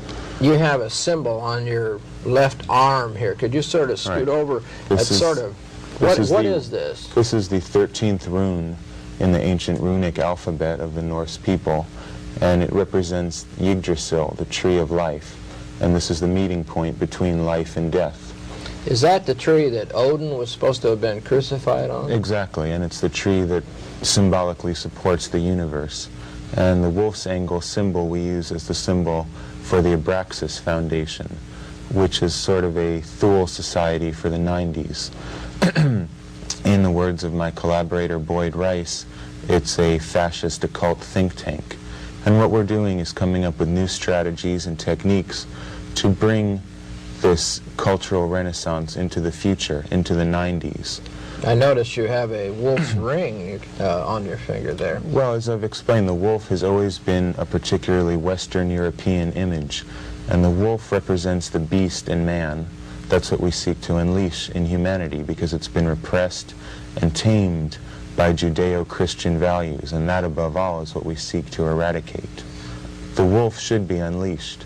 We can hearken back to Norse mythology, where Fenris, the ancient wolf god, was unleashed upon the world, and the Götterdämmerung occurred, the Ragnarok, the end of the world. And symbolically, that is what we are undergoing right now in history, an end of the old order, an end of the old world, and the beginning of a new order. The end of the economic determinist idea and moving towards race and culture? Of every idea, of every traditional idea of the past. In my opinion, we're living in a dead world. All the traditions of the past are decadent, dead, corrupt, and anyone who continues to cling to them are like maggots clinging to a corpse. So the music today, you would see it as... Music of today is absolute swill. It's designed to keep young people passive, restrained, and it's designed to tame them and keep them into sort of domestic sheep.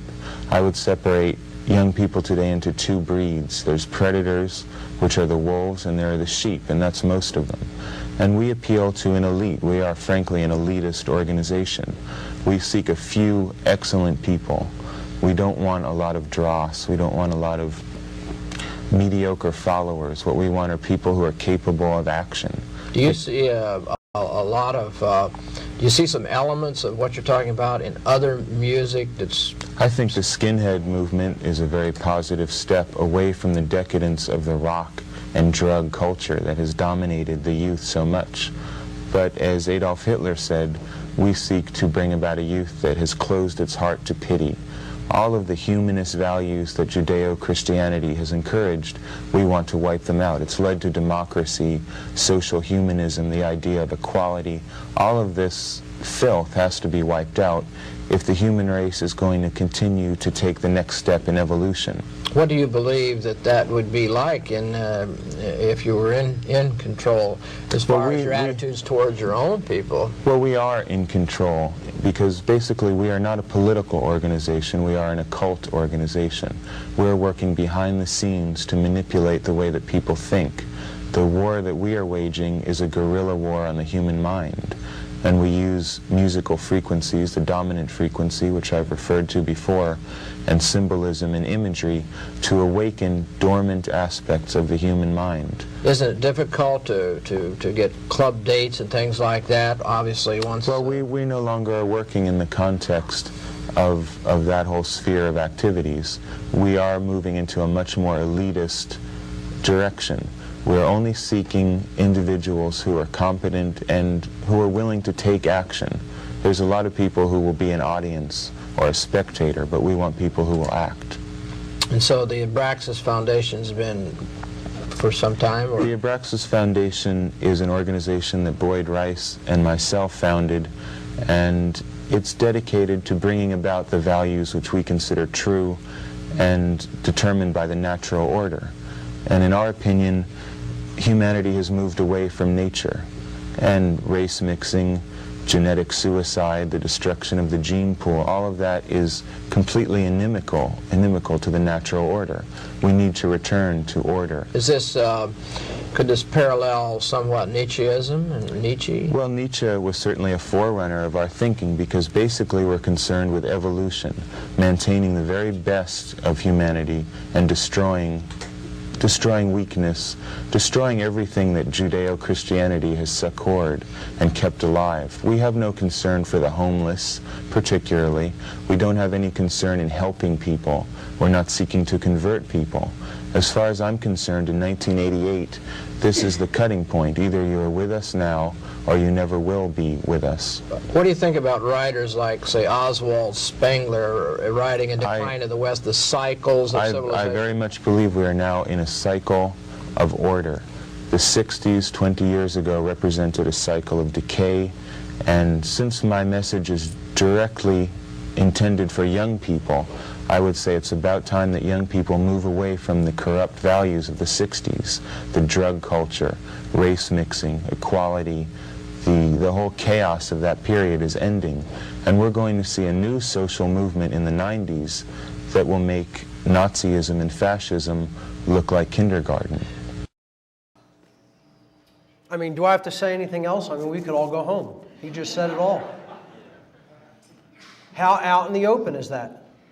How few people you think saw that interview? Like only had a couple hundred views on YouTube, you know? That's how openly they talk amongst themselves. And if you think in a public interview they're talking that open, imagine some of the things I heard behind closed doors. Imagine some of the things Jay Parker heard in a generational bloodline family of psychopaths like that. They're very open about their agenda, folks. And, you know, they're very openly fascist and racist as well, you know. Said he wants to make Nazi Germany look like, you know, a party. Let's move to the next section, because I think that speaks for itself. Symbols of Satanism. Let's look at some satanic symbolism. The first and probably the most famous is the inverted five-pointed star, also known as the pentagram. When the goat head is superimposed into or inscribed into the inverted pentagram, it is known as the Baphomet pentagram. This is, of course, the main symbol of LaVeyan Satanism. It's one of the few things I still have. I went through like this purging, this spiritual purging period where I got rid of a lot of the trappings that I had when I was involved with these organizations, but one of the few things I did keep was some jewelry. Should have brought it here today. I could have showed people in person, but I still have the official ritual Baphomets that I got in the Church of Satan. They're still in my possession. The Baphomet represents, and these are the words by the former high priest of the Church of Satan, Anton LaVey, from his book, The Satanic Bible. The Baphomet represents the powers of darkness combined with the generative fertility of the goat. In its pure form, the pentagram is shown encompassing the figure of a man in the 5 points of the star. 3 points up, 2 pointing down, symbolizing man's spiritual nature. You know, I mean, they're so big in talking about the natural order of, you know, dog-eat-dog world and the most brutal rules the roost. But here, in another breath, he's saying the original pentagram represented man's spiritual nature. Again, the 4 points being earth, air, water, and fire, and the top point, or the head, being spirit. In Satanism, the pentagram is also used, but since Satanism represents the carnal instincts of man, or in other words, man as just another animal, or the opposite of spiritual nature, the pentagram is inverted to perfectly accommodate the head of the goat, its horns representing duality thrust upwards in defiance, the other 3 points inverted, or the Trinity denied. And I don't just mean, he doesn't mean that in the sense of the Trinity of God the Father, Son, and Holy Ghost. He means that in the sense of the true Trinity of thought, emotion, and action, which they want to put down in others. Look at in control organizations such as the police, where this inverted pentagram is used. The crown on top of the two horns, crowning the Prince of Hell. Victoria Police uphold the right. Trust me, they're not upholding your rights. They're upholding the crown's rights, authority.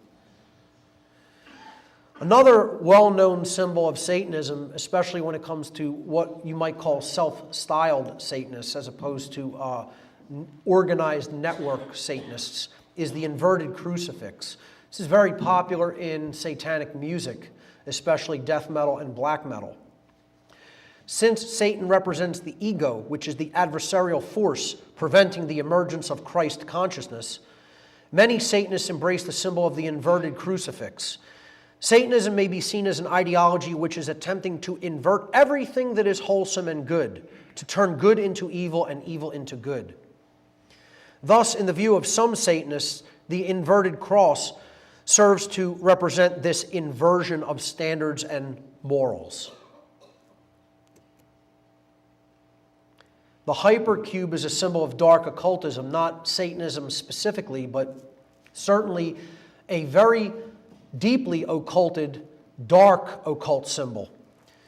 The hypercube is one of the most occulted symbolism within all dark occultism, yet it is found prevalently throughout our society in the form of octagonal symbolism.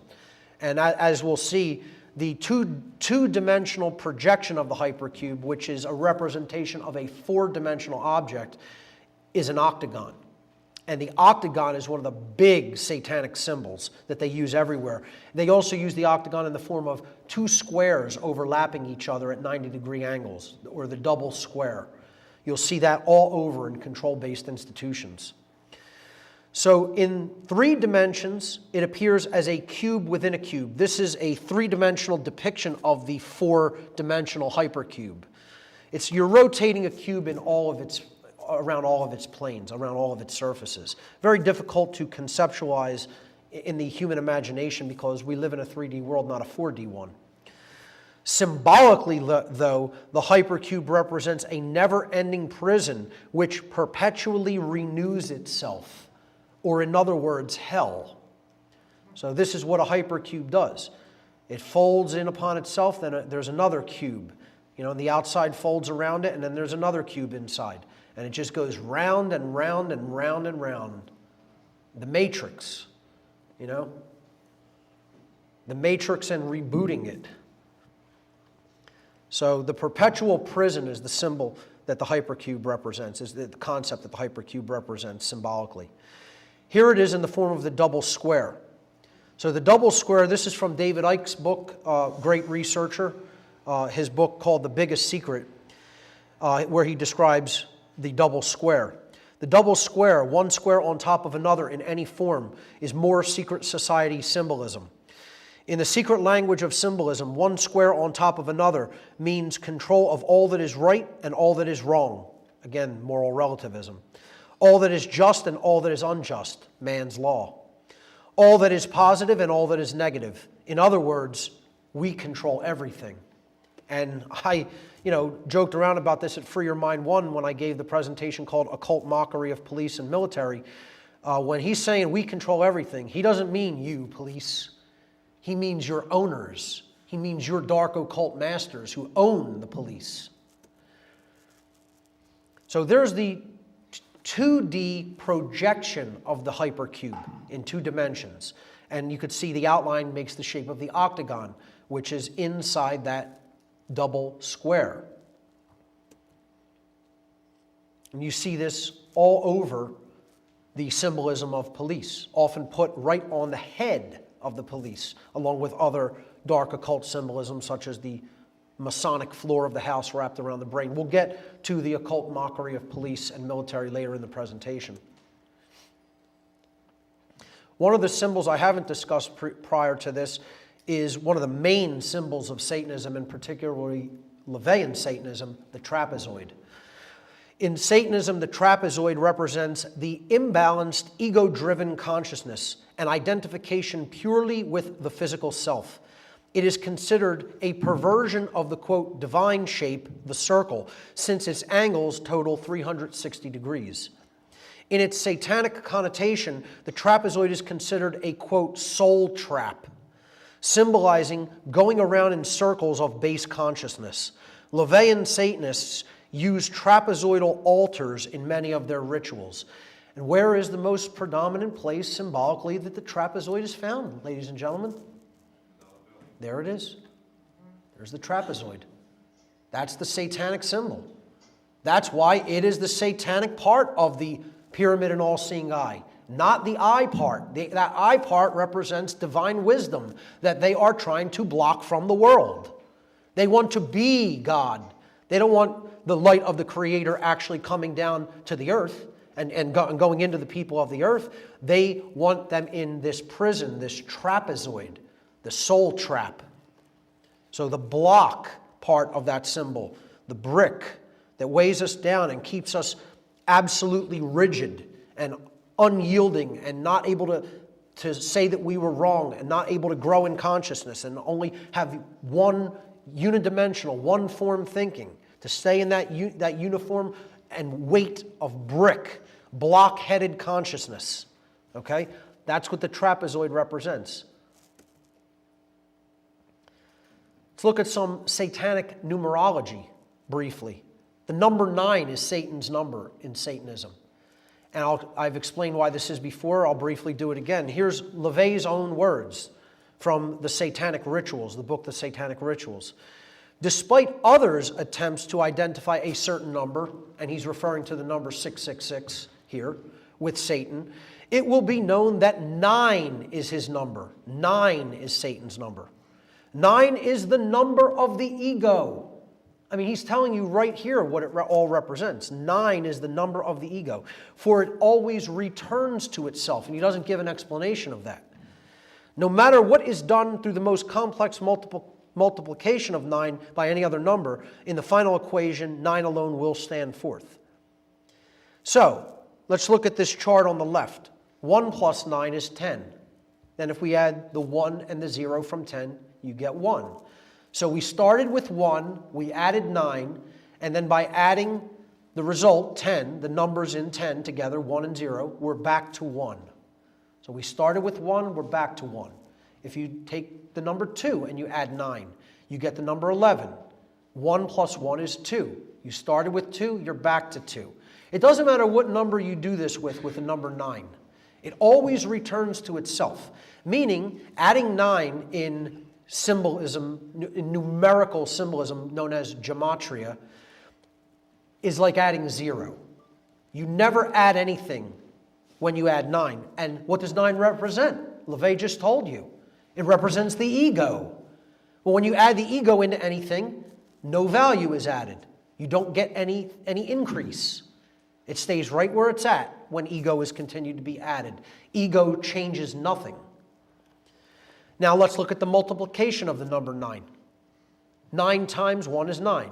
9 times 2 is 18. 1 plus 8 is 9. 9 times 3 is 27. 2 plus 7 is 9. 9 times 4 is 36. 3 plus 6 is 9. 9 times 5 is 45. 4 plus 5 is 9. No matter what, it doesn't matter how complex the numbers get. 9 times anything. You add the digits, it's 9. So symbolically, what does this represent? When ego, 9, is multiplied by anything, it comes right back to itself. More ego is created, and there's no change. You started with 9, you end up with 9. Okay? So, what does this have to do with the other number that LaVey is talking about?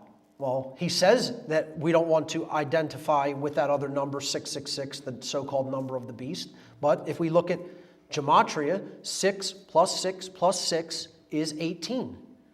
1 plus 8 is 9. That means in gematria, 666 is equivalent numerologically to 9. That's why it is Satan's number, 666, 9. It's an encoded, mathematical truth. And This is how occult gematria basically works, to symbolize concepts. Very, heady, symbolic, roundabout way of explaining a concept, but, as they say, math doesn't lie. Let's look at some occult holidays. And these aren't necessarily dark occult holidays, but dark occultists also observe them. These are general occult, quote-unquote, holidays. There's 8 of them. So the occult year is based around the zodiac and the path of the sun around the houses of the zodiac during the course of a solar year. The year is quartered by the solstices and the equinoxes, which are 4 of the occult holidays. These are known as the minor Sabbats. The spring equinox, which is called Ostara, the autumn equinox, which is called Mabon, the winter solstice, which is called Yule, and the summer solstice, which is simply referred to as midsummer. At the midpoints of each season, see this cross here, these lines right here, that's the solstices, summer solstice and winter solstice, and here, autumn equinox and spring equinox. These lines that form this cross quarter the year into seasons. So when we hit the spring equinox, spring begins. When we hit the summer solstice, summer begins. The autumn equinox begins fall, and then the winter solstice begins winter. At the midpoints, pretty much the exact midpoints of each season that is created by the quartering of the year by the solstices and equinoxes, we have 4 major Sabbats, which they are known as, or occult holidays. The midpoints are considered the higher holidays, whereas those cross markers of the solstices and equinoxes are the minor holidays. Sorry, the midpoints are the major holidays. So the major holidays, the midpoint of spring is the biggest one. Spring is the season of the occult. It's considered the most important season of the occult because it's the time of the year when the sun renews and gives rebirth to the world by coming out of the tomb of the southern hemisphere. Yet, in the occult world, you only had really 2 seasons, which was separated by this line. When the sun was in the northern hemisphere, that was the season of life, because that's the planting and growing and harvesting season. And when the sun was in the southern hemisphere, that was the season of death. Okay? So things don't grow very well in the northern hemisphere during these seasons. This is the planting and harvesting season. The midpoint of spring is the major occult holiday. It is called Walpurgisnacht in Satanism. In general occultism, this day is mostly known as Beltane. And we'll get to why that is later. But it's May Day. Now, another tradition on earth shares this as its highest holiday. You know what that tradition is? Communism. The high holiday of communism is May 1, May Day, 5/1. Okay? I'd suggest it's a day everybody should be very vigilant and watchful on, because soon they're going to break out one of their biggest mass death rituals ever on 5/1. It directly connects off-world, Area 51, Communist May Day, okay? So Walpurgisnacht means Saint Walpurgis's night, who was considered in some traditions a witch. It is also known as Hexanacht. Hexanacht means the witch's night. So it's known by many different names, but that's their high holiday. And much ritual sacrifice goes on during May Day, Walpurgisnacht.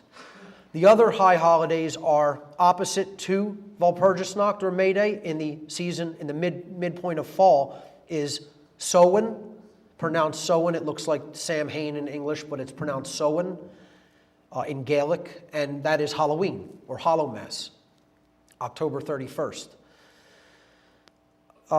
In the midpoint of winter, you have Candlemas, which we just passed on February 2nd, known in the United States as Groundhog Day. This is Imbolc in the old Irish traditions. It's called Candlemas in the Christian and Satanic tradition, February 2nd. The midpoint of summer is the last one, that is known as Lammas Day or Lunasa. And that is celebrated on August 1st. So these are the 8 high holidays known as Sabbats of the occult year. And again, the most important of them is Walpurgisnacht. And briefly, I'll tell you, that's called Beltane because the word Beltane means bell's wheel. The oldest sun god's name from the Sumerian and Babylonian tradition was Bel or Bil. I'm going to talk about that name extensively later in the presentation, but that is why, the major Sabbath of May 1st, or Walpurgisnacht, also known as Beltane, is considered the highest occult holiday. It is the holiday after whom the sun god Bil or Bel was named. And it means Bel's wheel, meaning the zodiacal wheel of the year. Let's look at some dark occult rituals. And I'll talk about just the general types of rituals that Satanists conduct, but they're not really that exciting. Not as exciting or dramatic as you might think. The big rituals are the ones that we don't even look at as rituals, In the branch of Satanism with which I was involved, rituals were essentially viewed as psychodramatic gatherings of sympathetic energy. I know that's a big mouthful there. But in other words, it's almost like play acting, where you're gathering energy and you're trying to direct energy. You're channeling energy. And you're trying to focus it and use it for a particular purpose or goal. This energy could then be harnessed and directed toward a given cause or goal. Rituals were referred to in Satanism as magical ceremonies, as most Satanists accept the concept of, quote, magic as a means of influencing change to occur in accordance with their will. Now, I've talked about the difference between magic and sorcery in my work, and they both have the same definition: the ability to influence change to occur in accordance with the will. What makes it magic and what makes it sorcery? Well, real high magic is aligning your will with the will of creation, which is the evolution of consciousness. Then it's magic, if you're influencing change to happen for that reason. If you're doing it for your own selfish purposes, your own lowercase w will, then that's sorcery. So Satanists basically conduct sorcery. They call it magical ceremonies, but they're sorcery ceremonies. Rituals in LaVeyan Satanism were divided into 3 basic categories. And again, you could read all about them in their book, The Satanic Rituals. Compassion, destruction, and sex rituals. Compassion rituals are held to influence agendas in favor of the grotto's desires or the desires of the wider satanic network. So if you have a goal the whole group is looking to advance, you might come together and do what they call a compassion ritual, which is focusing the energy toward the accomplishment of that goal. And they do this by chanting, burning incense, lighting candles, holding play acting, summoning different names to project, vocalization of energy. And they hold things called ceremonial masses. But essentially, they're play acting psychodramatic rituals to gather and focus the energy of the people involved so that they ultimately work harder to bring that desired result into physical manifestation. It's about entrainment. It's about putting everybody on the same, working toward the same group goal. They create what they call a mastermind, a group of people all focused on the attainment of the same task. They're very, very organized and on the same page in this regard. And I've talked about in my work how humanity is not. Everybody wants a million different things, but they don't want to end slavery on the earth. They don't want to understand rights and then actually protect their rights. They're all living for all these different purposes of hedonistic pleasure pursuits, but we don't come together for the right reasons. These people all come together and act of one accord for all the wrong reasons. That's why the universe is technically granting them what they want. because the universe will grant the desires of what people want if they all come together and none of them are divided. And not only that, but they're not divided inside internally about what they want. In other words, their thoughts, their emotions, and their actions are perfectly in alignment. There's no contradiction. They don't say they want this, and then their emotions and actions betray what they say they want in their thoughts. They're very unified in that regard. I call this concept dark care. People hate it. They hate hearing about it because it's like saying, what, evil can win over good? Yes. Yes, it can. Evil is winning over good. Not only can it, it is. Because they're united and on one accord and we are not. That's exactly why evil's winning right now, unfortunately. So when they come together and do these rituals, they're on the same page. They're all there for the same reason. Destruction rituals are the opposite. They're held to direct etheric energy toward individual or group enemies, meaning anyone who stands in the way of their plans. And then they direct that energy and they send it out. And, then I could almost guarantee if the person's powerful enough in their ability to do something to them, they don't just send it energetically. They go and take care of them. Sex rituals are held for forming familial bonds between members of the group or to influence such bonds with outsiders who could be used to advance the Satanist goals. Such rituals as you might see in Eyes Wide Shut. I just want to say for the record, I never personally attended any rituals in the form of Satanism I was involved in that involved conjurations of non-human entities. Most of the Satanists there never even talked about any of that kind of stuff. They were not into trying to summon forth entities or demons. I'm not denying that that goes on, but not in the branch or form of Satanism I was personally involved with. Nor did I attend any ceremonies involving any type of non-consensual sexual activity or sexual activity with minors. I do not deny that such rites do occur, because they do. But they did not occur at my level of involvement with dark occultism. Here's the real kind of rituals that go on that are satanic rituals that are performed every single day, and people don't even look at them as rituals. And they don't look at the places that they are performed as temples or churches of the dark occult. Political rituals. We're going to sign our law into being that we're going to forcibly coerce man to live by.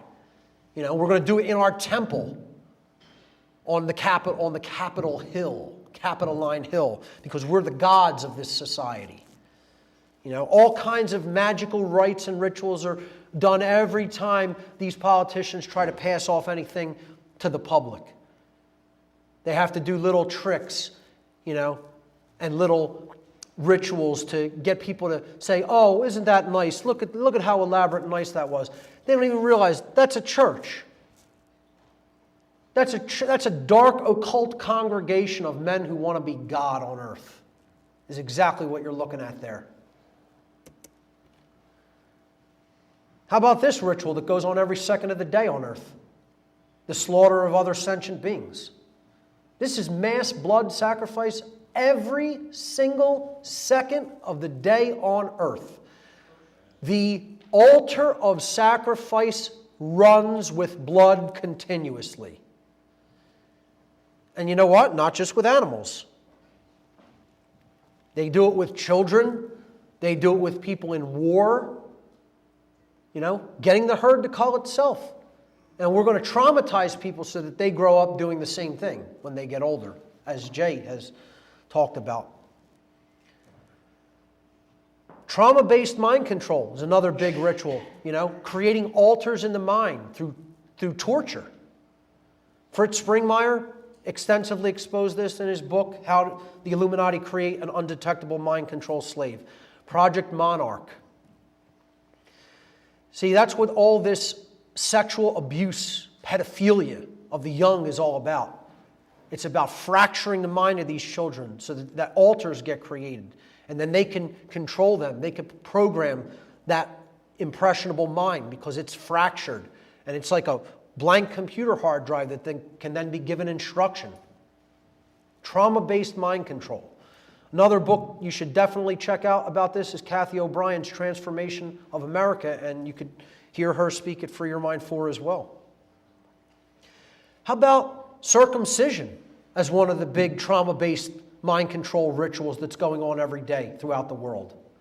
Mutilated, and not just male circumcision, female circumcision too. The mutilation of the genitalia of babies going on all the time in our society. And people still think this is for health reasons. I mean, please. You know, we jack up our babies with vaccines like Jay was talking about earlier, and then we mutilate their genitals. And we don't think this is totally traumatic and a form of mind control and a form of satanic ritual? Well, you know, you need to pay attention to Janice Barcelo's work on this. It's disgusting. As I said, war, modern human sacrifice. That's all this is. It's all war has ever been. And people do it for king and country, you know? So many people think it's so honorable to go into the armed services, to go and join standing armies. It's a death cult. These people have always been members of the big death cult. Get as offended as you want. That's the truth. And they need to see it, and other people need to stop sugarcoating it and tell them to their face, you're involved in a cult that you know nothing about at all. You don't know anything about the operators of the cult you're involved in. And you think you're doing good? You think you're doing something that is necessary for humanity? It's a childish joke mindset. I'll look into the face of a military person and say that right to their face.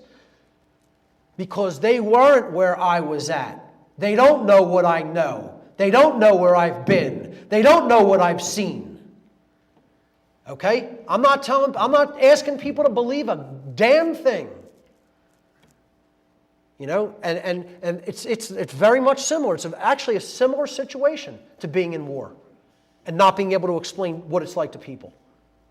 You know, that's why I could wholly identify with Jay. While I never experienced anything like what he went through, trying to explain that mindset to someone who's never gone through it or been in the circle of those kind of people is a near impossibility. You were either there and you experienced it, or you don't really get it. I'm not saying that to berate anybody and say that, you know, you can't understand what I'm talking about. That's not what I'm saying. I'm saying it's like how people in war share some sort of a bond, you know, because they were both there. It's the same thing with people who are involved in something like this. You can't really fully, deeply explain it to another human being. Either you were there or you weren't. That's why it's doing this type of work from the perspective of a former insider is so difficult. Let's look at some rituals that take place at the Bohemian Grove. Now, here is a very good example of some of this psychodrama that I'm talking about. Play acting. You know, and they take up all the roles, male and female, because there's no women allowed there, you know. A lot of heterosexual stuff goes on there. You know, many, even former presidents have attested to that. They bring a lot of male prostitutes in there to service the politicians and also compromise them, bring in very, very young men into there and compromise politicians and other people in influential positions of power in society with sexual rights with minors, and then, you know, get pictures of them there doing those acts, and then they own them for the rest of their lives. You know, that's one of the ways that they use a lot of these retreats to bring people into their fold and keep them there. But in these old pictures that I believe some woman had from her father who was a member, you know, she brought them out of his closet when he passed and, you know, scanned them all. There are hundreds of pictures of Bohemian Grove from the early 1900s. One of the things that, besides the psychodrama rituals, are rituals directly involving death. They're very big into this. That's why they call these cults the cults of death, the cult of death. I mean, that's one of the names that this dark Satanist cult is referred to as, simply as the cult of death. I call it the cult of the black sun, as some other researchers do. Because ultimately that's what they worship, the dark side of the sun, the dark side of the light, the dark side of knowledge. I mean, you see that they clearly go through some very strange rituals of, death and rebirth. This hanging ritual here. I can't claim to understand it. I was never involved at Bohemian Grove, but I'm telling you, the things that they're involved in, they look deranged, and it's just not normal behavior. This isn't just like, some fraternity thing that, a college fraternity is doing. These are the power brokers of the world engaged in this stuff. Of course, the big ritual at Bohemian Grove is known as the cremation of care. The cremation of care. And just think about the name of it. We're going to immolate, burn to ashes, the dynamic of care in the world. All the power brokers of the world who have to unite on this globalist agenda, coming into this big power broker club for 2 weeks of the year, performing, who knows what twisted, deviant, heterosexual sex rites that they do, okay? Making deals behind the scenes, politicians attend it, people in military, law enforcement, you name it, attend it, and then they culminate this at midsummer, the summer solstice, okay? One of the Sabbats of the occult year, with the ritual called the cremation of care, which they get together and they burn allegedly in effigy, and I do believe it is just an effigy because there are other rites taking place away from this. This is about the focus of this energy, so then the real rituals that are taking place in other areas of this forest are actually sucking the energy from this focal point of the cremation of care. All of these people are there to say one thing. We are burning our conscience away because we are going to be asked to do things during the course of a year that are going to be harmful and disastrous to other people, and we have to continuously renew our resolve. And not just that, we have to forgive ourselves for what we are about to do. This is known as a reverse absolution ritual. In other words, I'm going to forgive myself now for the harm I'm going to visit upon someone tomorrow. And that's what these twisted bastards believe. That's what this ritual is all about. Probably the clearest photo ever taken of the cremation of care ritual at Bohemian Grove, brought forward by, again, someone who was a family member of a person who was actually involved. The photo on the left was taken from Alex Jones's infiltration of Bohemian Grove about a decade ago. Here's the biggest satanic rituals that are ever conducted. People want to talk about rituals conducted in some McMansion on the Pennsylvania-Maryland border, in someone's home. That's nothing. These are the real rituals. These are the real satanic rituals, folks. Not what Anton LaVey wrote about in the book, The Satanic Rituals. False flags are mega rituals, rituals of manifestation, where these dark occultists are bringing out a problem, reaction, solution event to get what they want, to get the public to give them what they want. They don't even have to take it by force when they conduct these rites. And people are still fooled. They're still fooled by them.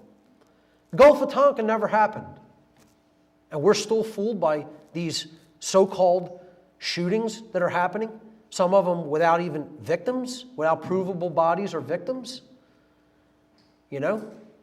And their solution is to take people's ability to defend themselves with firearms away. Because what? You put some psychopathic, mind-controlled monarch, slave, up to shooting some people? So you're going to take my gun so I can't defend myself from the big cult? I don't think so. Not while I'm breathing. These are the big rituals of the world, folks. And people need to start talking about them as rituals, as death rituals. because that's what they are. And here's the time to watch for them. It's something that myself and other researchers have brought forward and explained to people. This is the time period they do this stuff. They love this time period. They'll do it any time of the year. But I'm telling you, they love from the spring equinox to May Day. This is their preferred time for blood sacrifice, and there's a reason for it. On the third day after the spring equinox, the sun breaks past the equatorial line, the equator, and it fully emerges from its, quote, tomb of the southern hemisphere, as we talked about. The season of death when the sun is in the southern hemisphere, and the season of life when it is in the northern hemisphere. This represents the sun, quote, rising from the dead, Christ rising from the tomb, to begin its journey toward its highest power at the summer solstice, when they do their cremation of care ritual on midsummer. In sun-worshipping traditions of the past, animal sacrifice and sometimes human sacrifices were offered during the 40 days between the spring equinox and May Day, mid-spring. This is the planting season of the year, and the sacrifices were made to the sun and earth, who were viewed as great spirits, to ensure a bountiful food harvest. The 40 days between March 22nd and May 1st are known as the occult season of sacrifice. 40 days is a significant time period in biblical and occult terms. Be particularly vigilant for false flag, mega ritual, mega death ritual events during this time, this 40-day period. And they are human sacrifice rituals. That's exactly what they are. So the number 322, March 22nd, that's the beginning of the season of sacrifice. The cult of death, known as Skull and Bones, uses that number. It's a funny anecdotal story. When I gave the natural law seminar in New Haven, Connecticut, when Art put us up in the hotel, he didn't even know it. We had room 322. At the hotel where I stayed. And hey, that's where Skull and Bones is at. It was almost like they were saying, "Hi, Mark. Thanks for coming." So this is the time period really to watch for blood sacrifice rituals, mass blood rituals. Look at how many have occurred only in the last couple hundred years. The battles of Lexington and Concord, the British attacked Lexington and Concord, April 19th, 1775. And while they slaughtered many of our men at Lexington, we handed them their ass at Concord. The Baltimore riots, 13 killed, April 19th, 1861. The sinking of the Titanic, 1,512 deaths, April 14th and 15th, 1912. Assassination of Martin Luther King, April 4th, 1968. The Waco massacre, April 19th, the anniversary of Lexington and Concord, 1993. The Oklahoma City bombing, same day, April 19th, Battle of Lexington and Concord anniversary, 1995. Port Arthur, Australia massacre, April 28th, 96. Heaven's Gate cult suicides, March 26th, 1997. West Side Middle School massacre in Arkansas, March 24th, 1998. Columbine High School school shootings, mass shooting ritual, April 20th, Hitler's birthday, 1999. Iraq War, the beginning of the Iraq War, shock and awe bombings, March 19th. Okay, that's technically the spring equinox, 2003. It's the day I was appointed priest in the Church of Satan. That's the day LaVey did all of his appointments, March 19th. Virginia Tech school shooting massacre, April 16th, 2007. The Moscow metro bombings, March 29th, 2010. The BP oil spill began April 20th, 2010, Hitler's birthday. Libya was invaded on March 19th, 2011. The Boston Marathon bombing, April 15th, 2013. It's just coincidence. Watch this time period. Occultists kill a lot of people during that time period because of their sick, twisted belief system. Let's look at some dark occult variants and groups. I could call this section Who Really Rules the World. Again, you have these public interface groups like the Church of Satan, which was run by Anton LaVey. Now I believe Peter Gilmore is the high priest of the Church of Satan right now. You had groups like the Temple of Set, run by Michael Aquino, who became a general in the Army, the U.S. Army. He ran the PSYOPs division of the Army, psychological operations, psychological warfare ops. Michael Aquino, Satanist, who considers himself a Setianist, as opposed to simply a Satanist. Set was the dark solar deity of ancient Egypt who was the adversarial force who opposed the good solar deity Horus, who was about morality, and Set was about immorality.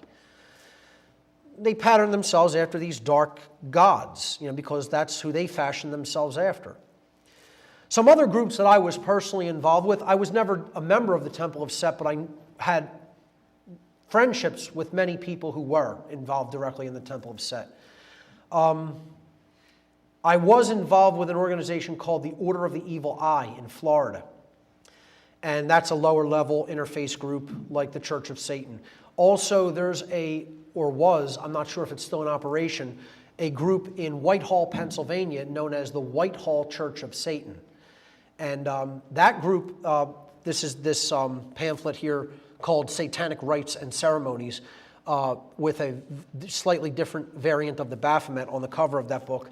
This was an organization that was dedicated to human androgyny, to the androgenization of society in order to destroy the established gender identification of male and female so that people would be easier to rule. This is also a eugenics operation, not to belabor this because I'm going to talk about it extensively at Free Your Mind. When you lower testosterone levels in a society, not only do people become androgenized, sex drives are lowered. So this is a form of culling the population. Not only male sex drive is lowered, but female sex drive gets lowered when testosterone levels are not at the proper optimum levels. Many people don't know that and think testosterone is something that is only in the male of our species, and it is not. It is critical for testosterone levels to be at a certain level for feminine sexuality to be normal.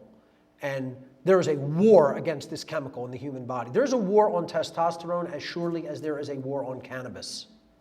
More so. Okay? Because they want an androgenized population that isn't reproducing itself and certainly isn't standing up for itself, because testosterone is also the war chemical. It's the chemical that's going to let you say the lost word, no. Because you're not going to take other people's bullshit. You're going to stand up for yourself and your rights when your testosterone levels are normal. They want a docile population, and they're doing that by eradicating testosterone in the population. I'll be getting into it more at Free Your Mind 4. Every mystery tradition has its inversion. See, this is the dual-edged nature of the occult world. In this section, I don't want you to think I'm saying that these traditions are bad, because I covered them briefly, not nearly extensively, in Demystifying the Occult Part 1. We talked about Freemasonry, we talked about Rosicrucianism, we talked about Kabbalah, okay? These traditions are rich in symbolism and they're rich in knowledge of self. They can help people really to deeply understand morality and natural law. I highly encourage people to look into all of these traditions. You don't need to go into any organizations or groups. You have the truth device right here and right here in the palm of your hand if you use it the right way. You don't need to go and take oaths to any organization or group to acquire knowledge of this order. So please hear what I'm saying and don't think about this unidimensionally, that I'm saying any of these traditions are in and of themselves inherently bad. Again, knowledge is capable of being perverted and used for the wrong reasons. So is there such a thing as light Freemasonry and dark Freemasonry? Yes, there is. Is there such a thing as light Kabbalah and dark Kabbalah? Yes, there is. Is there such a thing as light Rosicrucianism and dark Rosicrucianism? Yes, there is. It all depends on the consciousness of the person wielding the knowledge. So we have to understand the mystery schools have been fallen for countless generations. These traditions were originally set up and intended to teach people and convey to them symbolically and allegorically the knowledge of natural law and the knowledge of self and the laws of the universe. They have fallen. They're corrupt like every other institution on the face of the earth, and they're chock full of dark occultists, which is why I don't really encourage people to go into lodge systems. I encourage individual study. Or if you have a lot of people that you could put together and form a lodge, or go and infiltrate a lodge, good luck to you. I know people who have tried to turn lodges around, and it ain't happening. Folks, you're in the White Lodge. This is it. Welcome. Thank you for arriving.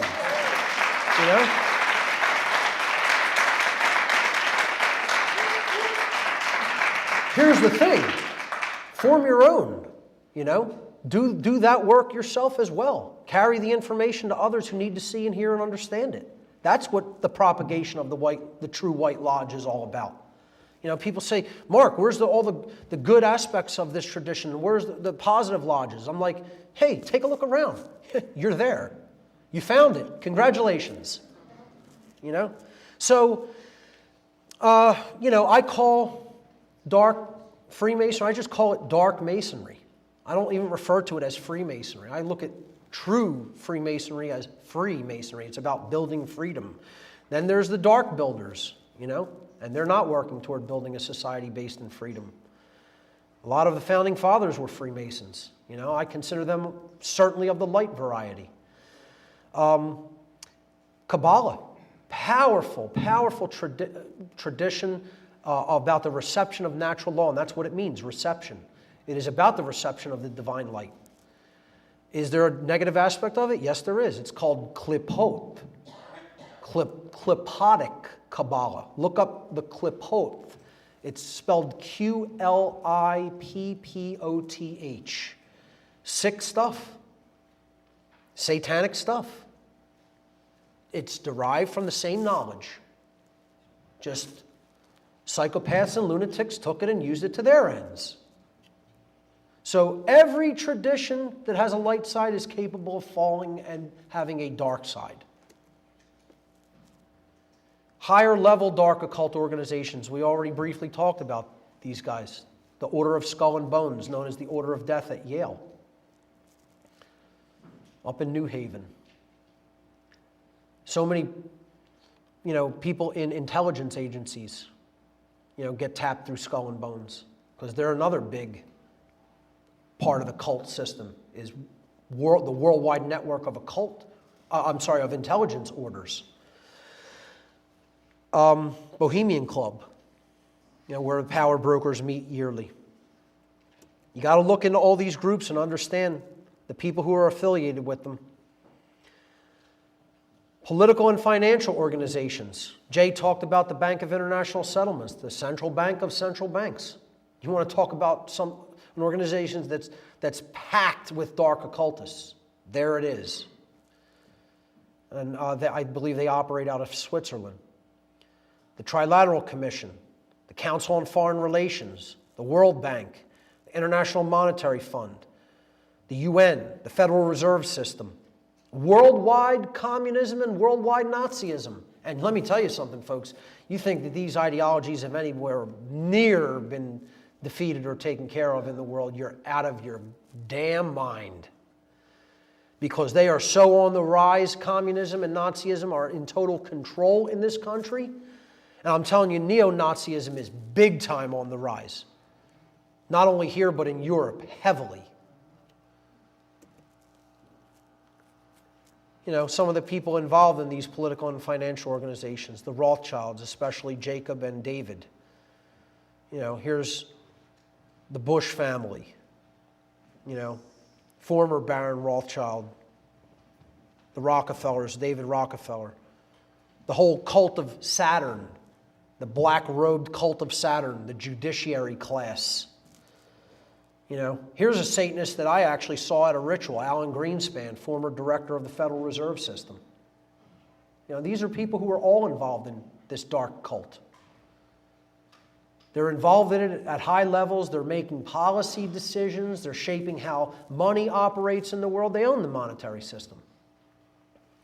They own politics. They own the banks. They own the courts. They own it all. It's all their inventions. They invented this whole system. We didn't invent this system to enslave ourselves. This big cult did. Thousands of years before any of us were born. Tens of thousands. High-level think tanks and intelligence agencies, you know? And they're endless. You know, I got so depressed making this presentation, folks, and I don't mean to... I know this is all heavy stuff. I'm actually going to end with some humor later, so as not to, you know, make it a total, you know, sledgehammer. But I got depressed making this because I'm myself realizing, and, you know, me and Jay have had discussions about this, you know, some heavy discussions, some lighthearted ones, about how many people are involved in this cult. You know, when Jay throws the numbers out there, I'm like, dude, you're out of your mind. You think that many people are involved. There's nowhere near that many people involved. And when I'm doing the research for this presentation, I'm starting to realize maybe there are as many as people as he's saying who are involved. You know, his numbers are 10 to 12% of the human population. And, you know, I mean, I hear that number and I just want to like melt into a puddle, you know. It's like, if it's that much, we're in a lot of trouble, people.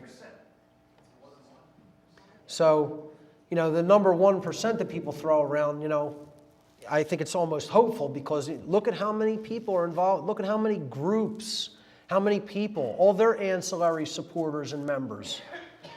People are involved in this cult at low levels, but there's many of them in the low-level areas of it. Tavistock Institute of Human Relations, the NSA, the NRO, whose Dark Occult symbolism I broke down in my first Demystifying the Occult seminar. The CIA, the Club of Rome, the big eugenics arm of the operation. You want to talk about who's directing the eugenics and epi-eugenics agendas? You need to look no further than the Club of Rome. CIA, NASA, and of course our friends at the Bilderberg Group, you know, who comprise high-level power brokers in just every area. You know, media, education, finance, entertainment, politics, etc. Technology even. The so-called royal bloodlines, and I put royal in quotes because there is no such thing as royalty. Royalty is absolute nonsense. Nobody's special because they have special blood. If you believe that, you know, you're in the satanic mindset. You know, nobody's genes are special and grants them the right to rule over other people. It's hard to believe how many people still accept this and how many royal families there still are in the world. All over Europe, there's ruling royal families. And people say, oh yeah, they're just figureheads. They're just figureheads. Queen of England's estimated net worth is $17.5 trillion. It's just a figurehead. There's no power in that kind of money. There's no power in that kind of wealth. It's not like you can buy politicians with $17.5 trillion. I mean, come on. I mean, and people actually believe that nonsense, you know?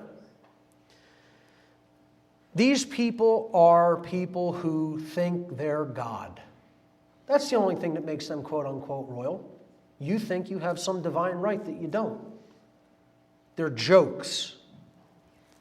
They're inbred, mentally deranged jokes. I'm directly saying that. Me, Mark Passio, is saying that to all the royalty of Europe. You're insane, mentally deranged, psychopathic, parasitic, inbred jokes.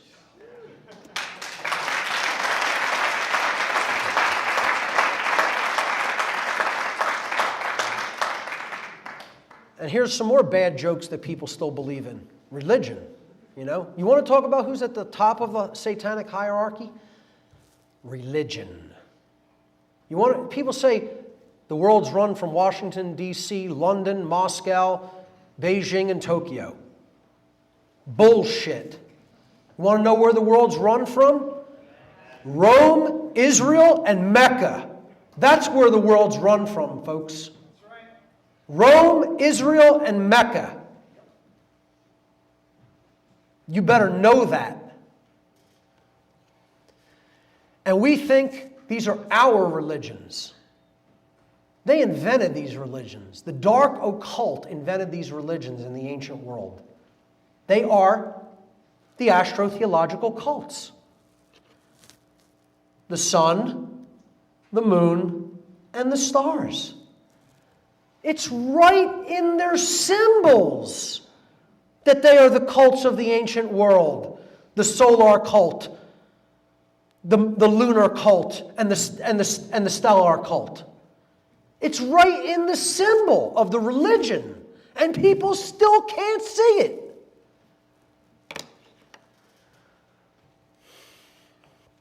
You know, you got to look into some of the other occult orders that are hidden within some of these religions. You know, like Opus Dei, like the Jesuit order, the Society of Jesus, you know, depicted here by the Black Pope, you know.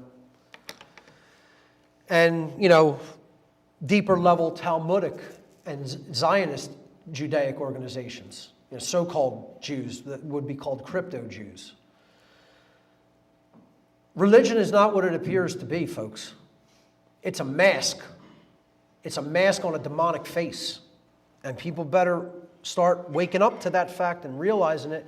These religions are not on the side of humanity. They were created by these cults of the ancient world. And they are run by dark occultists to keep people inactive and believing that some savior is coming to rescue us from ourselves. There ain't nobody coming to help us.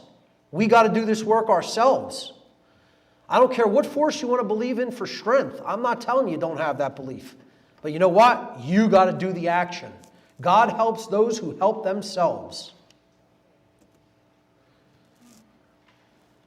Here's one of the new big religions that's owned by the dark occult. I told people how Satanists and dark occultists ghostwrite the New Age books.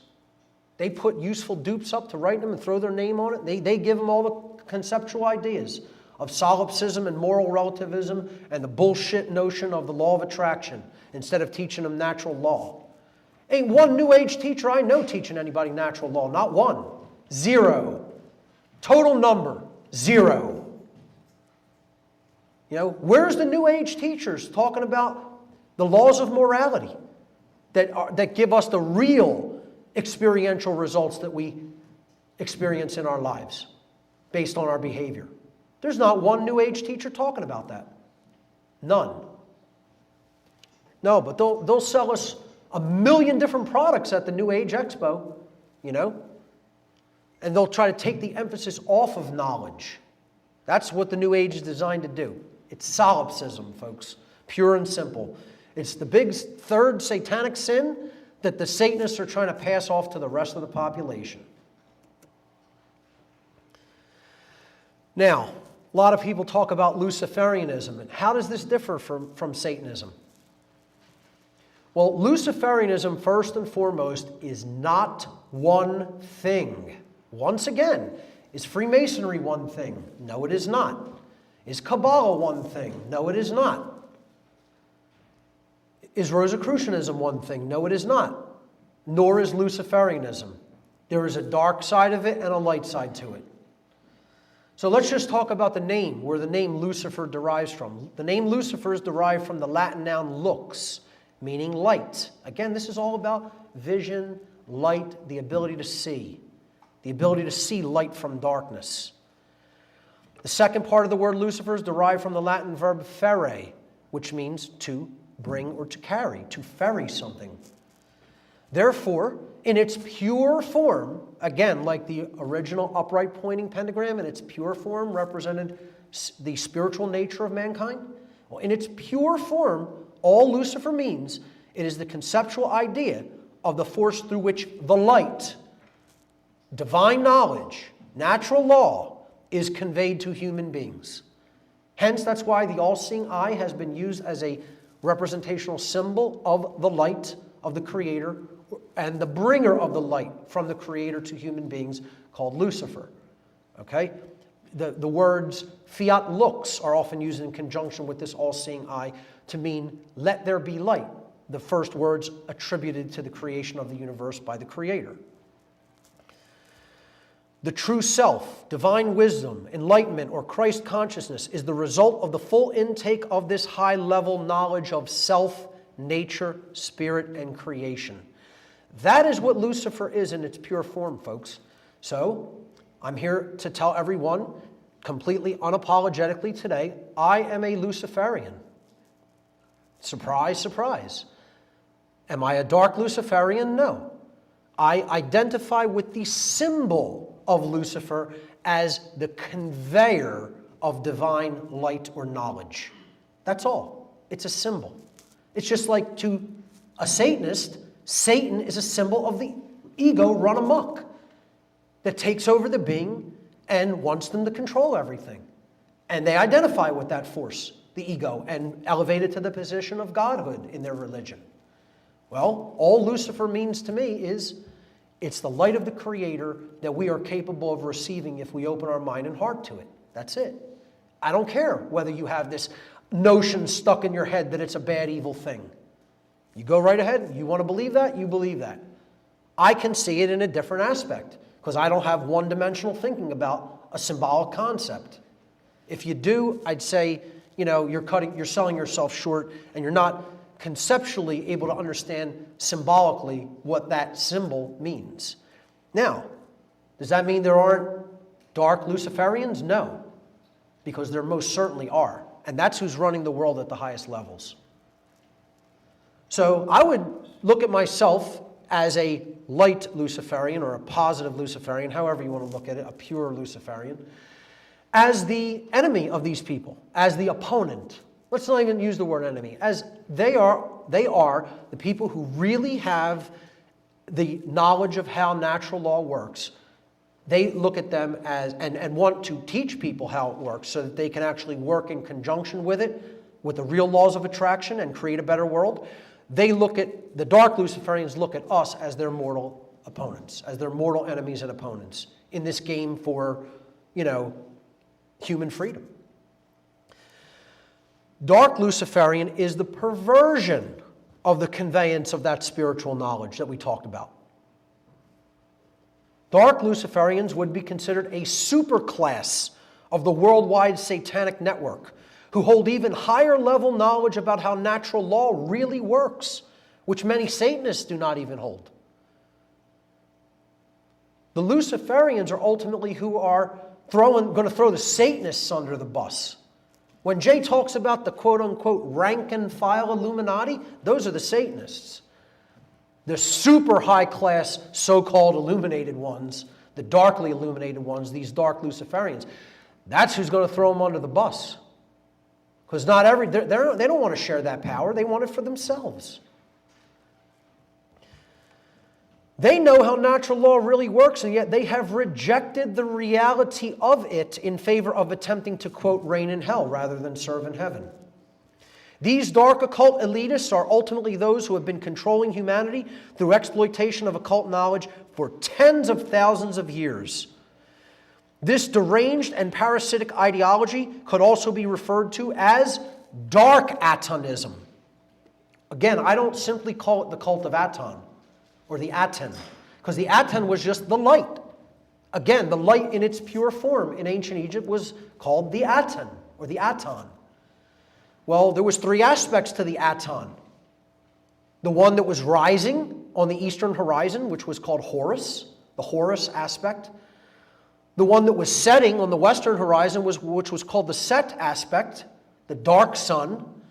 And Amen-Ra, the sun at noon, at its apex, at its highest point of light, which is why prayers are offered to Amen. Amen. Aten had three forms. Horus and Amen-Ra are positive aspects. Set means the light's going out. Knowledge is being perverted. The Christ consciousness is being conquered and put into the underworld, where it has to do battle and then rise again on the eastern horizon. All the same sun, it's all the same light, it's all the same knowledge. It's how it's used. So I call it dark Atonism to make the the distinction. Satanism, which is a very valid word for it, because Set was just the dark god, or the cult of the black sun. We'll look at some of these symbols, but this is where the idea of the fallen angel of heaven, God's angel, who was the most like him, fell. That's the divine wisdom being used for the wrong purposes. Dark Luciferianism. This is their symbol. There's the light, Lucifer. And here's what they want to create, the dark New World Order. Novus Ordo Seclorum. He favors our work. Yeah, the dark God. The dark Lucifer favors the work of blocking out the light from the world and completing the male dominator violence and coercion and slavery-based dark New World Order. That's who favors that great work.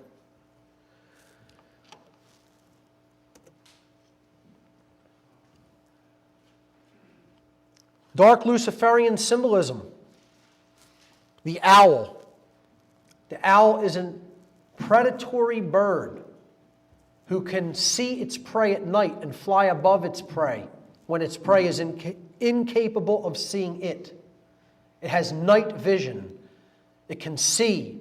It can see even in the dark. The illuminated torch, another Luciferian symbol. And again, on the Statue of Liberty, I see it as the positive aspect of Lucifer.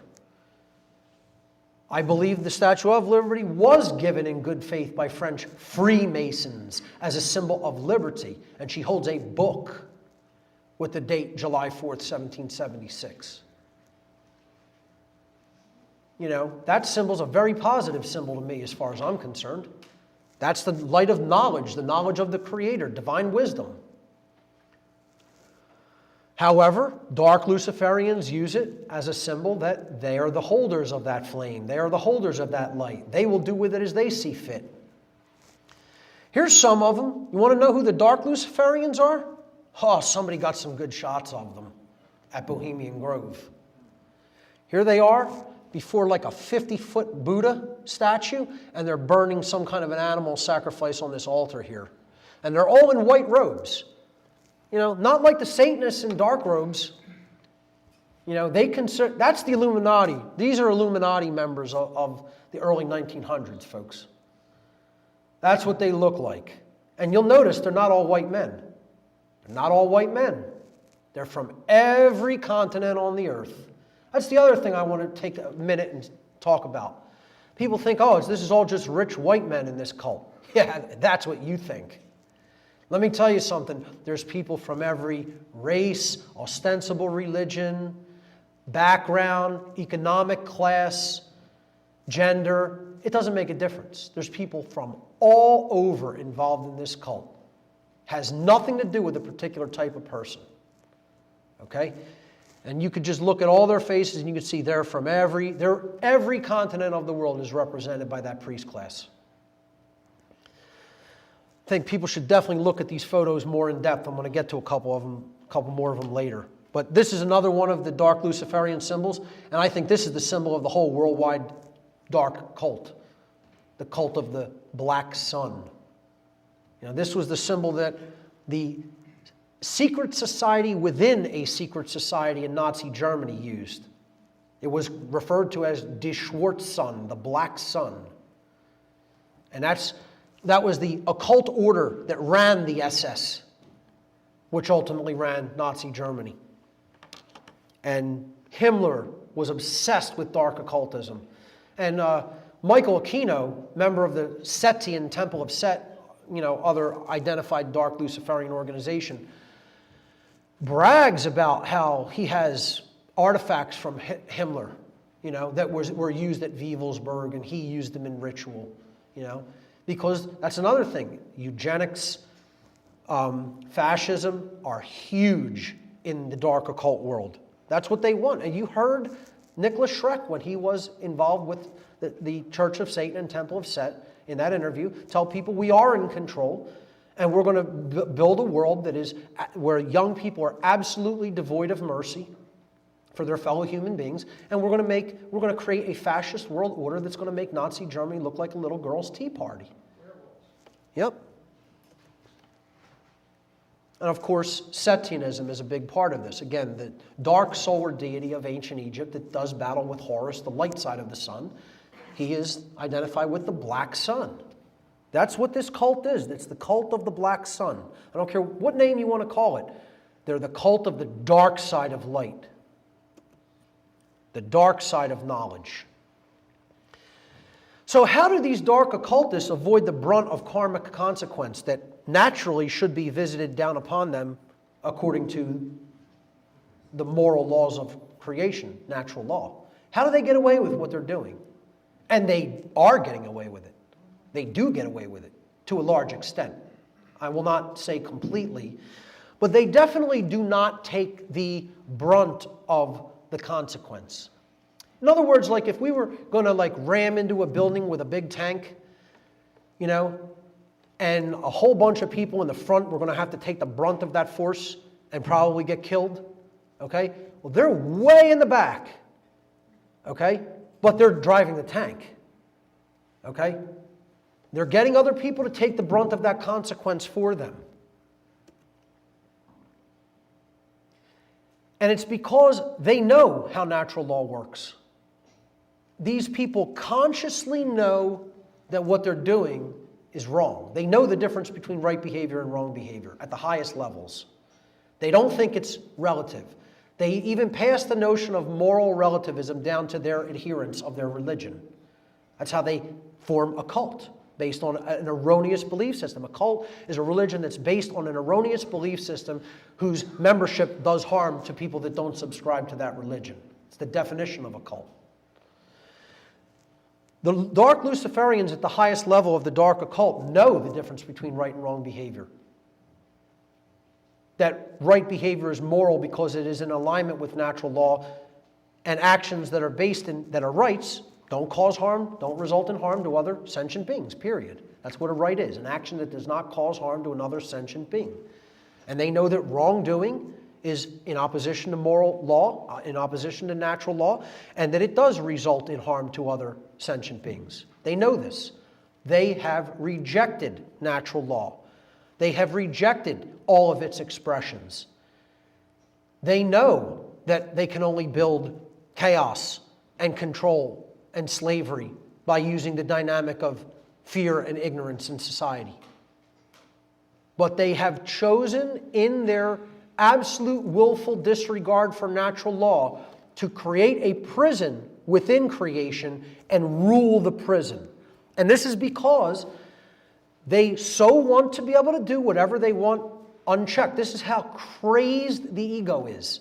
In other words, they know there is a moral consequence in nature for doing harm to others that cannot be avoided. Karma is real, it operates, and it cannot be avoided in nature. That's why we're experiencing the slavery we're experiencing now.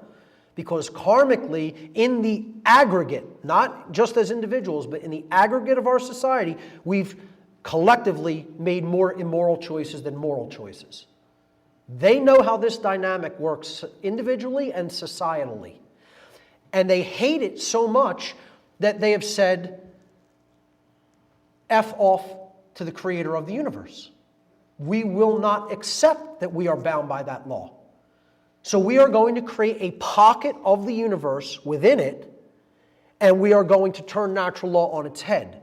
We are going to be the creators of law, and we are going to subjugate people to that law and become God in this little pocket that we've created, this pocket of ignorance that we've created, and we're going to rule that little dungeon. We're going to rule that little pocket of creation.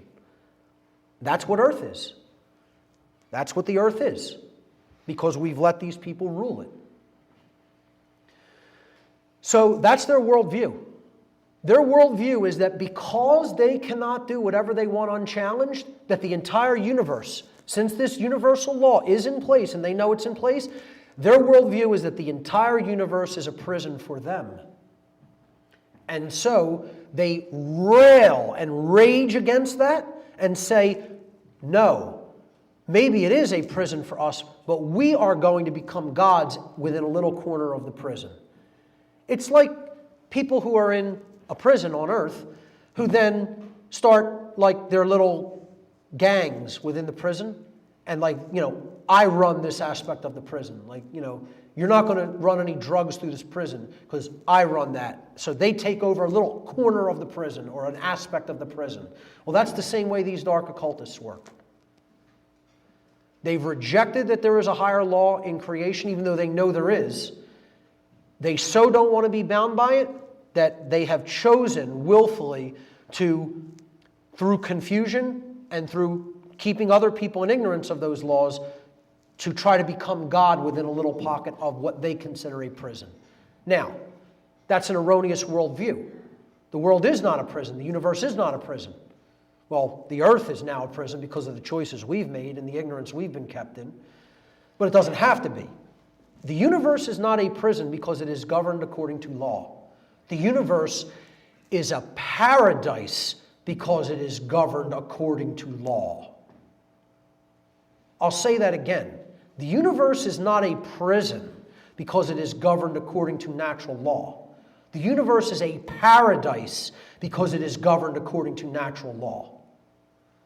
And if anybody continues to think of this dark Gnostic version of the universe as hell, that everywhere in the universe it's just this prison for souls. It's this, you are subscribing to the dark Luciferian worldview. The worldview which actually keeps the earth a prison. Okay? Natural law is in place so that the beings that are within creation, who are granted free will and the ability to understand the laws of creation by the creator of the universe, natural law exists for the optimum benefit of those beings, so that they can create a just world where the beings within are equal according to rights. And when you live in a society like that, freedom is generated, peace is generated, harmony is generated, safety is generated, prosperity is generated. In other words, heaven. Everything we say we want. Natural law and understanding it and living in alignment with it is what brings all those things. So how do these people get away with creating this little pocket of the prison? They're not actually doing it, folks.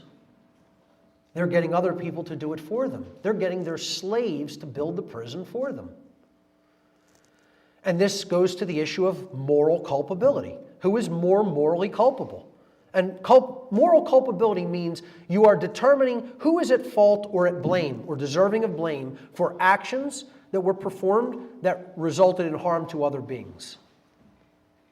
That's what the moral culpability of a behavior is all about. You're figuring out who did this behavior and caused that harm, and therefore they're responsible.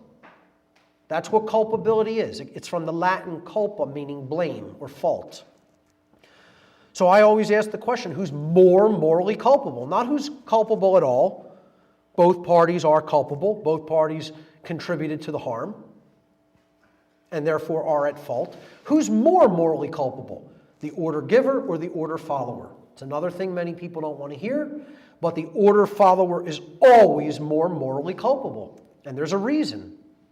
The order follower always bears more moral culpability than the order giver because the order follower is the one who actually performed the action. They did it physically, in physical manifestation.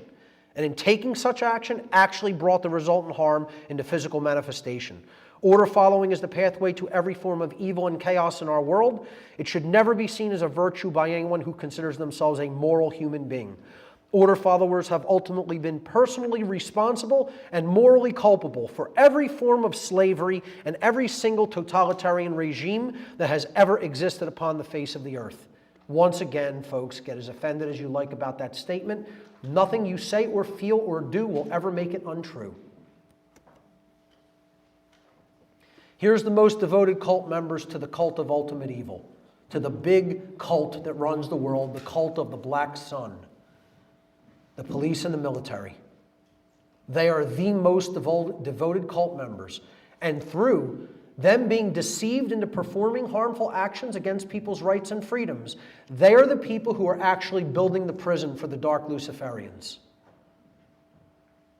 A cult, by definition, is a system of religious veneration and devotion which espouses beliefs that are dangerous, especially to the lives, rights, and freedoms of those who are not its members, who are not in the cult. And the people who pose the greatest threat to me, who have always posed the greatest threat to me personally and to you personally, are the police and military. They are the people who are always going to come knocking at a totalitarian regime. Not the bankers, not the politicians, not the judges, not the lawyers. They're going to be hiding in a hole somewhere. They get the police and military to do their dirty work. That's why they call it a police state. They don't call it a judge state. They don't call it a lawyer state. They don't call it a politician state. They don't call it a banker state. They don't call it a corporation state. They call it a police state. Because the police are the ones who are actually doing the harm to that society through their behavior. I laugh when people accuse me of trying to start a cult with what I'm teaching here. You know, this debate goes on in social media and stuff like that. And I have to just laugh hilariously. It's good comedy. You know, it does put a chuckle on my face because it's like, what kind of a good cult leader am I when I'm trying to expose the techniques that cults have been using for tens of thousands of years upon the human species? I'm going to make you aware of all of those techniques, yet I'm trying to start a cult? I'm trying to destroy all cults. I'm trying to destroy all cults. Cults are the damn problem on this planet, and they need to go away. I'm not looking for followers. I want people to be their own leader. I don't even want to have to be up here on the stage talking. I know this stuff. You know? The amount of sacrifice of time that has been put into what I've had to do to get this information out to people. It's like, you think that's enjoyable? That's the other thing I laugh about. Family members of mine or so-called friends, acquaintances will say, well, you're doing what you enjoy doing. You're interested in it. I'm like, what drugs are you on and how bad are they? You know, you're not even doing any good drugs. You know? I mean, seriously. You think I enjoy this? You think I want the world to be this? You think I want this job of telling people that this is the world? Yeah, it makes you real popular. Folks, these cult members are the supporters of slavery, plain and simple. Not mincing any words, period. That's what they are. They are the supporters of worldwide slavery. Just like these Satanists are the supporters of slavery. But there's way more of these people than there are of them. And they're actively doing their bidding. They're doing the actual behaviors that lead to slavery.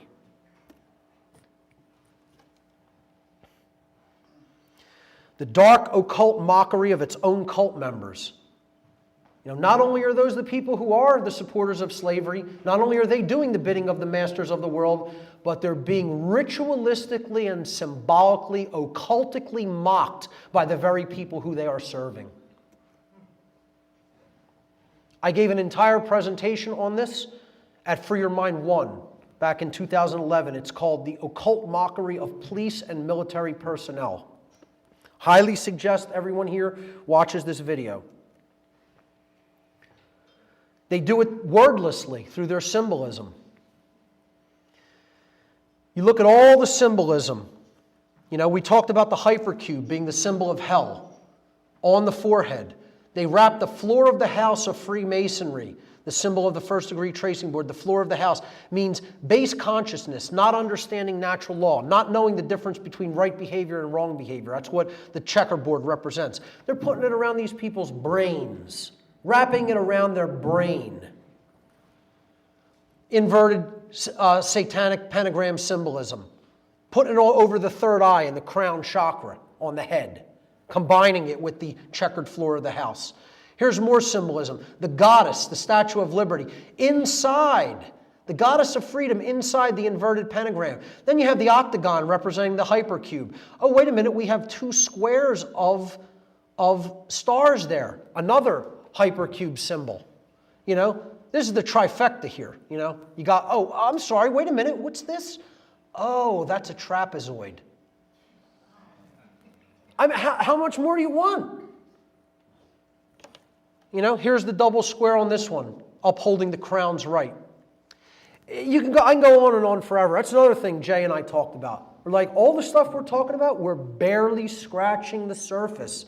We could talk about this for days. You can go deep into all the symbolism and the mockery and all the different organizations that are interconnected.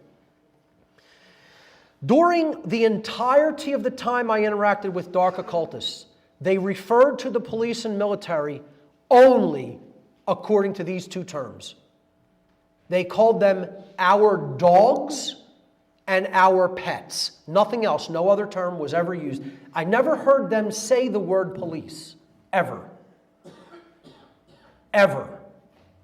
They called them our dogs. And for a long time, I had no idea what the hell they were talking about. It was like, I'm like, what are these people talking about? Our dogs. What dogs? And then I finally made the connection. Whoa, they're talking about the police. They call the police their dogs. And it's not like, yo, dog, you know, you're my boy. It's not street lingo. They're calling them animals that are easily made into obeying their commands because they break their will. And they symbolize this by giving them dog tags in the military. This is a perfect representation of how dark occultists see the police. If I drew that, it could not have been any more perfectly represented. I don't know who did it, but whoever drew that knows exactly how dark occultists think about cops. Exactly. Okay? Because they are the puppet masters and these people are their puppets. The military and the police are in this position. And their ego is so strong and their free will is so destroyed that they look at it as a badge of honor to be in this position. As a badge of honor. Now, when you're doing something like that in dark occultism, you know you really have something strong going. Okay? Not only that, these people who the police attack dogs and military attack dogs are oppressing, look at that position as being some kind of a badge of honor and think it's honorable and virtuous. You're members of a cult. Police and military and those who are supporting them, you are cult members. It doesn't matter whether you don't believe it. It doesn't matter whether you don't think it's true. It doesn't matter whether you can't accept that because your ego is in the way. These are the people who own you. And they think they're legitimate in that ownership. I attended a ritual on Walpurgisnacht in 1997 in Whitehall, Maryland, just south of the Pennsylvania border. And it was in what you might call a mansion or a McMansion, you know, not a high-end mansion, but, you know, very, very rich neighborhood, let's put it that way. And after the ritual, there was a gathering in one of the rooms near the front of the house, and there was some refreshments served. And I was talking to a gentleman who looked something like this guy here. And this isn't an exact accurate rendition. A listener to my radio show and podcast drew this for me from a description I made. Technically, this person was outside. So if you look at that as a door there and he was on the other side of the door, it would have been much more accurate. He was guarding the ritual house, a member of the police. And again, Jay told you stories about the police operating in art and basically being aware of murders that were being done in their district and basically saying, you know, better luck in the next life, kid. We know who's running this place. They're our bosses. They sign our paychecks. So you're shit out of luck. You know? They got a police officer to actually guard the ritual house on this high holiday of the Satanic year. Technically, he would have been on the other side of a closed door here, but it was a glass door. So you could, well, it wasn't a glass door. There was a big window there, and the door was closed and locked. And he was on the outside of it on like a patio. But you could see him through the door. And while I might have been standing like, you know, over here in front of this guy, he's absolutely laughing about how these people who we consider lower than trash are guarding us in our homes while we perform the rituals that we perform. And here's what his laugh sounded like.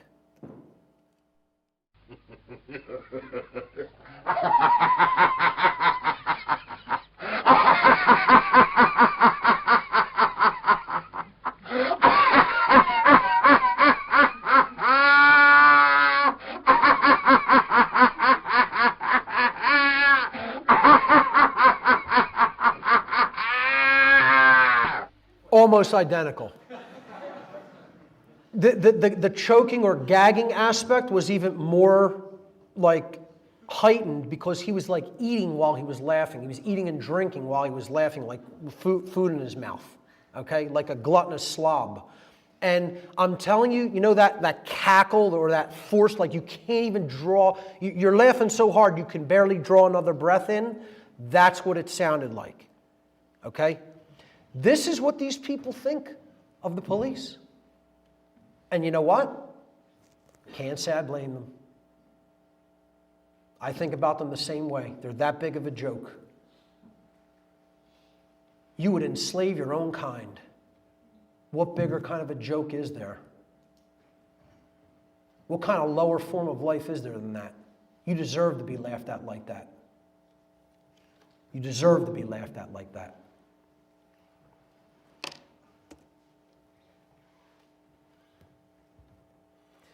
Here's what they call the people. Never referred to the population, human beings, the people of earth, never, never once. They call us the dead. Well, they don't call the people in this room the dead, but they call the vast majority of the human population the dead. And they call people the dead because they don't exercise their thoughts, they don't exercise their emotions, they don't exercise their actions. If you're not trying to gain wisdom, your thoughts are dead. One of the three aspects of consciousness. If you don't care about what's really going on around you or in the world regarding your freedom, your emotions are dead. Care has been cremated. So the population is ignorant, they're apathetic, and they're inactive. They're cowardly, they're lazy. Their actions are deadened. So if all three aspects of what makes a person a human being, an alive human being, are inactive, for all intents and purposes, they could be looked at as dead, totally unconscious. That's how these occultists look at people. And therefore, their rationale is, we're not even doing this to a living soul. The soul hasn't even been activated. It's not really alive. It's just some clump of flesh that's animated. That's all. And they're performing these actions to a dead corpse. You know, that's how they look at us. It's not hard to see why, though. You know, it's what all these zombie movies are about. My friend told me, I talk to people and I try to tell them the zombie movies are about us. They're about the human population. They're not about like some outbreak, a viral outbreak that's going to happen and turn people into this. They're about the human population being dead, being spiritually dead. And people are like saying to him, no, you're wrong. That's not what it's about. Yes, it is. That's what zombie movies are about. They're about the population being spiritually deadened beings and overtaking the earth. Because they're certainly doing it. And here's a Bohemian Grove ritual about the dead from 1904. They're presiding over a funeral of, it's maybe difficult to see from afar in this image with the lighting in here, but it says, "Here lies Gus." You know, another name for the everyman, the average Joe. You know, we're all Gus. And it says, "Born every minute," and died August 8th, 1904. A sucker is born every minute. You know, that's how they view people. You know, they're living, they're presiding over the funeral, you know, with the dead in the ground with the mockery tombstone. Just mocking us. Here's how they see us all. I broke this image down with Jay Parker on an episode of my podcast. Here's the poets as they refer to themselves. It's a division of Bohemian Grove, one of the encampments as they refer to them. And I'm referring to this painting in the background, which I'm going to blow up and enhance. Okay? Here's some Bohemian Grove Dark Occult members. They painted this painting while they were at the Grove. And you see it depicts a line, like a procession of human beings. And it's all different types of human beings changing as they go forward to different kind of people. So we're going to look at that progression. So let's blow this up and look at the rear portion of the procession here, being led up here, moving this way. Well, in the back you have the hunter-gatherer types, the people actually living in balance in the natural world. They see them as barbarians, okay? Basically, only taking what they need from the earth, living off the land. You know, that's barbarism, okay? The old hunter-gatherer types of human beings. And then as you move forward, you get into husbandry and farming, etc. So that's the next level of so-called human evolution. So let's move forward.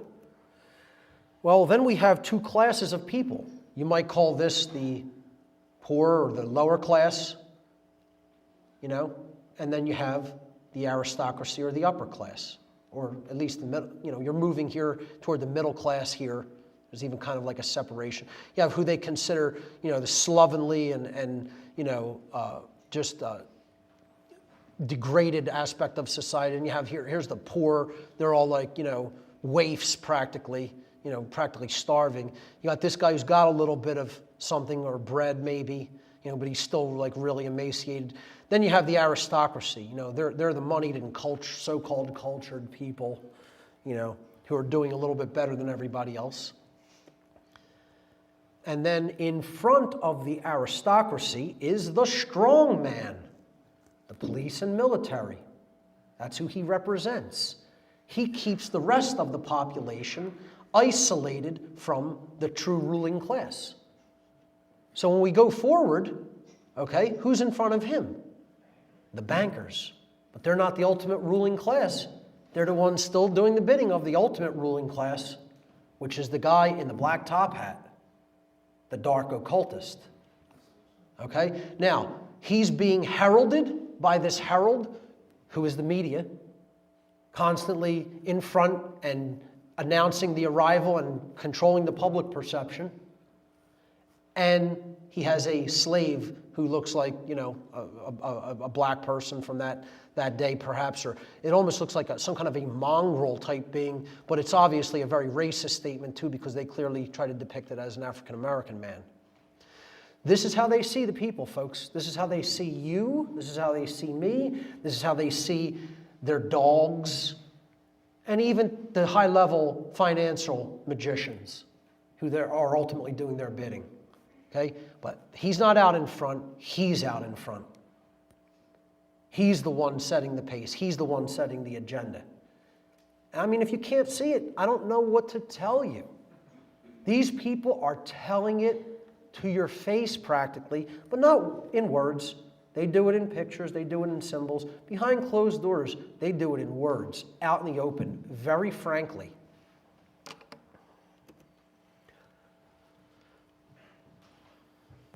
Mini-me Satanism. This is the other way that they continue to keep their control and continue to run the world.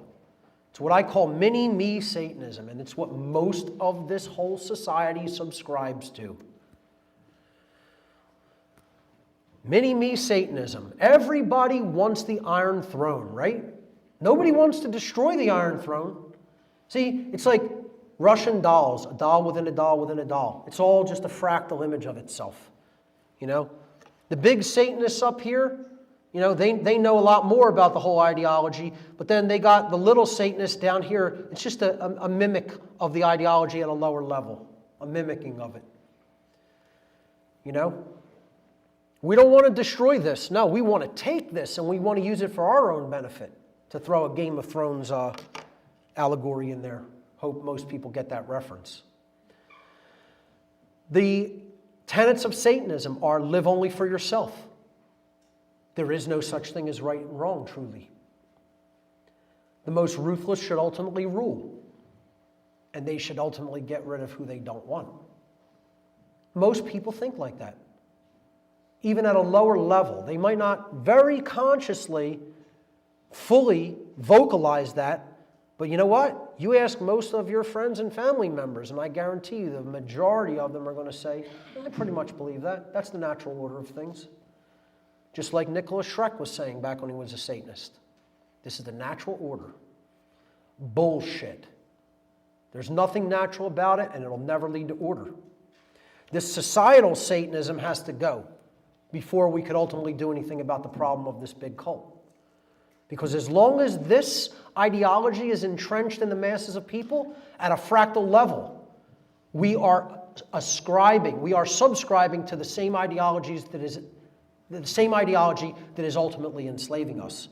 And therefore we can never be free as a result of taking that ideological position. When you look at our society, is our culture systemically satanic? Are we infected with the old religion? Oh, you better believe we are. It's everywhere. Me thinking 24 hours a day, 7 days a week, 365 and a quarter days a year. You try to tell people what's going on, and they say, I don't care, I don't want to know about that stuff. I want to live for today. I want to live for my pleasure pursuits. The goal of life is to pursue happiness. Hedonistic pursuits. And some people will say, oh, that's the best revenge, is living well. Well, I have no problem with success and prosperity. That's what I'm telling people I want, and they should want too. But when you make that the goal of life, as opposed to being moral and free, you're missing what this entire existence is all about. And most people are stuck in that. They're stuck in that trap for the soul. Hedonistic pleasure pursuits and living only for me. It's what our whole culture is based on. It's what they got people believing is the point of life, instead of to learn and to grow in consciousness.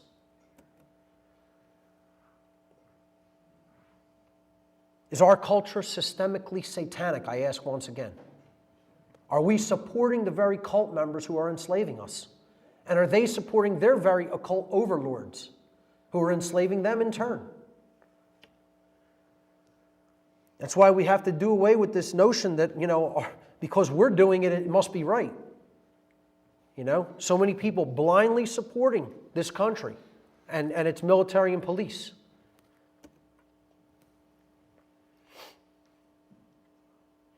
The answer is get out. I got out. I got out when the getting was good. That's called the 23 skidoo. Well, you know what? The getting might not be so good anymore. It's going to be harder and harder to get out of this as we go deeper and deeper into it. It's like quicksand. In other words, quit your cult. This has been my motto, my dictum, It's been my mantra over the last year. Quit the cult. The cult is not interested in helping you. It doesn't want to help you. It doesn't want to protect you. It wants to own you. How do you quit the cult? In What on Earth is Happening, when I first did the initial series years ago, it's almost a decade ago now, about 9 years ago, I gave in the solutions section the 3 R's, and they were respect, remembrance, and the third one was, respect, remembering, and responsibility, okay?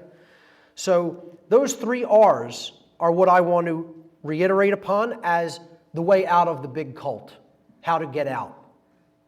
However, I'm going to give a new 3 R's to complement the original 3 R's of respect, remembering, and responsibility. Repentance is the true form of self-respect. And this is a religious term, as it is most often used. It means saying that you're sorry, making an apology for wrongdoing and wrong thinking. It means saying the most powerful 3 words that can ever be spoken by a human being. The second most powerful three words that can be spoken by a human being is I love you. The most powerful phrase that can be spoken by a human being is I was wrong. That's why so few people say it. They can't get their ego out of the way. You know how many thousands of times I had to admit to myself that I was wrong and I was participating in something that was completely screwed up? Tens of thousands of times. That's the hardest thing there is to do for a human being, because you have to admit you were duped. You got fooled. You got played. And I was wrong. I was duped and I got played. But I was at least man enough to be able to say that to myself. How many people are man or woman enough to be able to utter those words? I know people in my own family who have knowingly said untruths about me or let untruths be spoken about me that they knew were not the truth, and can't say years later to me, I was wrong about that and I shouldn't have gone along with that or just let that be spoken about you unchallenged. Just because they can't get their ego out of the way and those words can't leave their mouth. It's like Arthur Fonzarelli on Happy Days. I was, and he can't get the word out. He can't say I was wrong, you know? That's how deep the human ego is entrenched. That's how deeply it's entrenched. That's what Satanism is. That's what the force called Satan is. It's the force that will not allow us to admit we were wrong or duped. Overcoming the ego-bound consciousness ultimately means truly being able to say I was wrong and to change your behavior by desisting in wrong action and taking up right action. This comes from respect. This is what true self-respect is. This comes from true self-respect. You have to develop self-respect to be able to say you were wrong. That's why they say it takes a big man or it takes a real man or a real woman to admit that they were wrong, because they respect themselves, truly. The word respect derived from the Latin prefix re, meaning again, and the Latin verb spectare, which means to look at. True self-respect means taking another look at yourself. And sometimes you don't like what you see because you recognize you were involved in something that was wrong. And you have to admit that to move forward. That's what taking the step into the repentant personality is all about. This is what real repentance is. The second R of the new 3 R's is refusal. And this is true remembering, because you will refuse to participate in this satanic agenda or ideology when you remember who you truly are, which is a sovereign spiritual being having an experience of growth and learning in the physical domain. Through the knowledge of natural law, an awakened human being who truly remembers who they are is finally able to speak the lost word, which is no. No is the word of all power. Only when we say no to those who would claim to be our owners do we stop externalizing our power, and in doing so reclaim all of our rights as sovereign beings. Engaging in full refusal to participate in the worldwide cult that is enslaving humanity requires tremendous amounts of knowledge, care, and courage. And since so few have those dynamics in that kind of abundance, that's why this word is considered lost. So few people will say no to evil. But that is where the power lies ultimately, in refusal to participate and cooperate with this agenda. Finally, the third R is rebellion. And I don't even mean physical rebellion. I look at real rebellion in life as true responsibility. People think responsibility is how much money you have in your bank account. They think it's what kind of job you have. They think it's either whether you can feed yourself in any given day from day to day. It's not what real responsibility is. I'm not knocking any of those things. Nice things to have and be able to do. But real responsibility is doing the great work. And that's rebellion against the unnatural evil order of chaos and death that has taken this planet. The true great work is the arduous task of influencing others to abandon their religions, the false and dogmatic beliefs which hold back the progress of consciousness by impeding the reception of truth and natural law. It is to help them to realize that in supporting and condoning the legitimacy of authority and government, man's law, based in moral relativism, that they have actually been supporting and condoning the legitimacy of slavery, and that they were immoral for having done so. Now, that is not any tiny little task, which is why it's not called the tiny little task. It's called the great work. In case, if you haven't noticed, people tend to be very, very attached to their religious beliefs and their cult beliefs. They don't want to abandon them out of fear because it's all they've ever known. And what this great work is ultimately about doing is dragging people kicking and screaming into uncharted territory, the undiscovered country of real freedom and real responsibility. And most people don't want to go there because they don't want to grow up. They don't want that knowledge because they don't want the associated responsibility that goes hand in hand with that knowledge and can never be separated from it.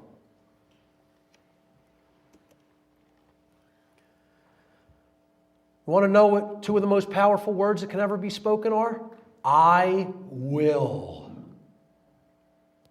Now you want to get into the real law of creation. There it is right there. What will you do? That's the question. You know, people say, oh, you make the recognition that all this stuff is wrong. Well, what are you going to do about it? A whole lot. And I have done a whole lot. And I will continue to do a whole lot. That's influencing people to understand what's right and what needs to be done. That's the word that needs to be said. Those are the words that need to be said. Don't look at Mark Passio and what he's going to do. Say, I will. Take that responsibility on your own shoulders. What are you going to do? That's true responsibility. And you know what? When you turn your will to that great work, that's true rebellion.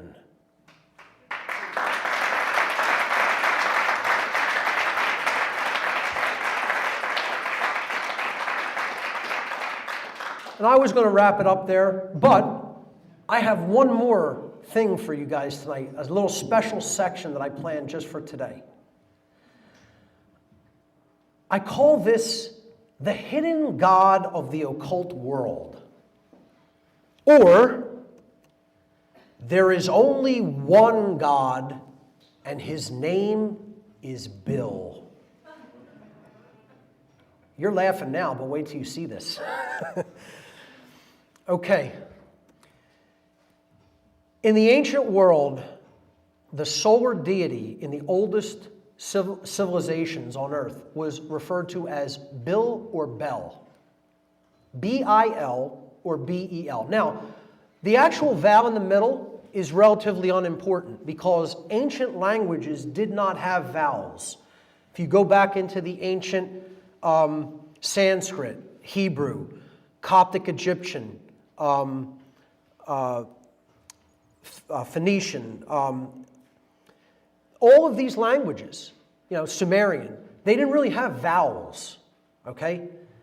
The consonant order that we're talking about here is B-L. B-L. It doesn't matter whether it's B-A-L, B-E-L, B-I-L, B-O-L, or B-U-L. It's the B and the L that matter, and the vowel sound is able to be substituted. Okay? So here is the god Bel in the Phoenicia-Canaan tradition, depicted with another solar deity with rays around his head. But that is one of the oldest stone relief depictions of the god Bel or Bil from the Phoenicia-Canaan tradition. And again, he was called Bel in the ancient Sumerian tradition as well. He was known in the Babylonian tradition and Akkadian tradition as Baal. Many people will know this name from biblical accounts because the name Baal is given in the Bible. He was depicted as the bull, the golden bull of Sumeria. And again, you saw Baal depicted as a bull holding the golden child, okay? Because he was the sun god. This is all the solar deity, Bil or Bel or Baal, okay? So here he is in the Mesopotamian tradition as the golden bull. This is, I believe, a golden statue from Iraq, okay? And again, the word bull, B-U-L, there's the name in the word bull, okay? The reason he was depicted as the bull, and again, Satan is depicted as the bull as well, and I'm not telling you that Bil or Bel is just all satanic. It was viewed as the sun, the light, the rejuvenator of the world, etc. It's where the solar cult of the ancient world derived this name, okay? And you know what Bil meant? Bil or Bel in the ancient world, it was an actual term. It wasn't really so much a proper name as it was a title. It meant master. So you could look at that in two ways. You know, is the sun the master of light? You know, we're receiving the Creator's light, and we have to develop self-mastery through the light? Or is it about authority and the master, you know, ruling over our lives and telling us what we must and must not do? It's two ways of looking at it, just like there's two aspects to the sun, two aspects to the light. There's the true light aspect, and then there's the dark sun. Okay? You have to be able to view these things as having multiple dimensions to them. When you get into the unidimensional way of seeing things, you're missing the point. Okay? But the bull, he was depicted as the bull because the sun 6,000 years ago during the Sumerian civilization was in Taurus. The spring equinox was in Taurus then. This is known as the precession of the equinoxes. Okay? The sun didn't rise in Pisces on the eastern horizon. It rose in Taurus then. You trace those amounts of zodiacal houses back in the precession, that's about 6,000 years. That's how old the Sumerian tradition goes back. Okay? So, Taurus is the bull. And here you have the bull with the sun.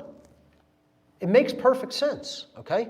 Now, we talked about May 1st, the midpoint of Taurus, the bull, being the high point of the occult holiday. The midpoint of spring being the highest occult Sabbath in the occultic year. And it's called Beltane. Beltane, Bel's wheel. This is the solar wheel. The zodiac is the houses that the sun passes through as a wheel during the course of the year. Well, that's Bel's disk, Bel's wheel, the sun's wheel. The civilization that came out of that time period of the world was Babylon, where all of this dark occultism ultimately came out of. Now, the word Bil is right in the middle of the word, Babylon. So we break down the word Ba. What does Ba mean in the ancient languages? It means spirit. Spirit. On. Jay talked about that word. On means light. And then Bil, the sun god. So the spirit of the light of Bil, or the light of the spirit of Bil, the solar deity. That's literally what the name Babylon meant. The light of Bil's spirit, the light of the sun's spirit. Okay? Well, what's the god of the world today? It's Bil. So they just named it a Bil, right? Just it's accidental. There's no connection here. What do we want all those bills to do? Well, we need them to pay bills. Bill has to be paid, you know. He wants money. You know, that's his thing. So we have to acquire bill to pay bill. The people who have the most of these bills are the billionaires. The ruling class are billionaires. They long ago took all the gold bullion. Ever wonder why it's called bullion? It's named after their god, the bull. Well, on Wall Street, there's their god, the golden bull of Wall Street. They always want bull markets. They don't like it when there's bear markets. They want the bull market. And when there's not a bull market happening, they want a bailout. It's just an accident. It's all coincidence. They distract us with ball games. All the males of society are, or most of them anyway, are distracted by the ball. Keep your eye on the bouncing ball. Don't worry about your freedom and rights being taken away. All manner of ball games. Baseball, basketball, football, soccer is played with a soccer ball, tennis with a tennis ball, golf with a golf ball. You can go on and on. Bowling. I even like bowling myself. You know, I have a couple of bowling balls. So, you know, ball games provide distractions. You know, the young people of society, they want to grow up to either be a belle or a baller. You know, baller is a street term for, you know, the super, you know, rich, you know, guy who, you know, he's the cool, rich dude who, you know, got his money from gaming. And the belle, you know, our young women want to just grow up to be pretty. This is the word associated with beauty. Belle means beautiful. You know, from their sun god, you know, the beautiful deity. They distract us with billboards. It's where all the advertising goes to put subconscious messages into the mind.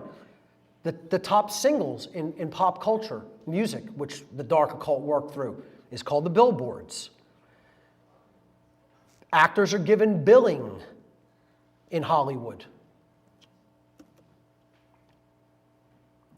The Masons are referred to as the builders, whether they be builders of the light or dark builders. We're all builders of society. Two of the big forces ushering in negative political change, communism and Zionism. And these were led by the Bolsheviks and the Balfour Declaration. All right there in the Word. One of the biggest secret societies, the biggest think tank, occult secret societies in the world is the Bilderberg Group. Well, you think that's accidental that the first place they met was the Bilderberg Hotel? Bilderberg means the foundation of Bill. Or in other words, the rock upon which Bill's church is built. And believe me, it is being built upon that foundation.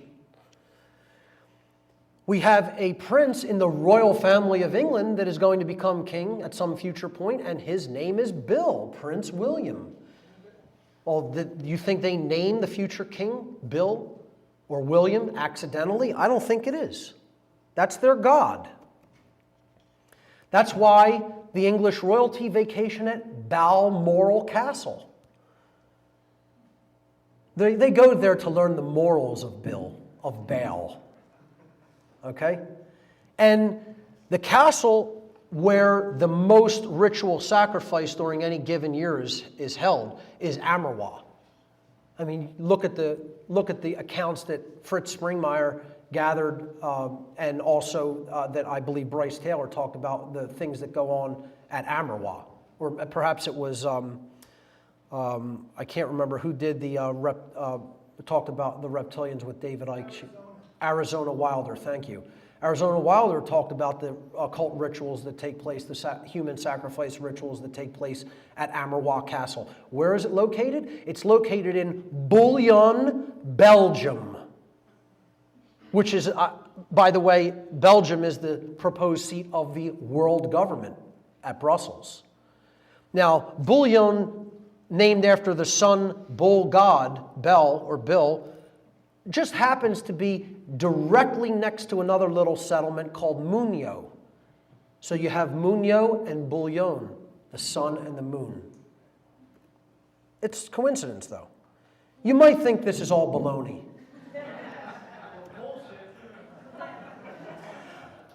I think people just can't see the connections because they're a little bullheaded. They're rigidly attached to their belief system. And that's the belief systems, the belief systems that they give everybody. And Jay talked about it as the lie is in there as well. Bel's lies. The dark sun gods and the dark solar cult's lies. I think it's going to take a lot of courage, otherwise known as boldness or having some balls, to really change the trajectory that we're on as a species. I think we need to be struck with noetic lightning, with the lightning bolt. And maybe the light bulb will go on. And then maybe people will start paying attention to things like the Bill of Rights and the Liberty Bell, positive symbols for human freedom in our society. Maybe they could even listen to some of the words of wisdom in the New Testament of the Bible, the Bible. Maybe once we start doing that, we'll develop the ability to achieve balance. Because that's ultimately what it's all about, folks. It's about bringing the balance of the sacred masculine and sacred feminine dynamic together in that sacred union. And when we do that, and we understand natural law, maybe things won't have to get belligerent, and we won't have to use bullets to get this change done.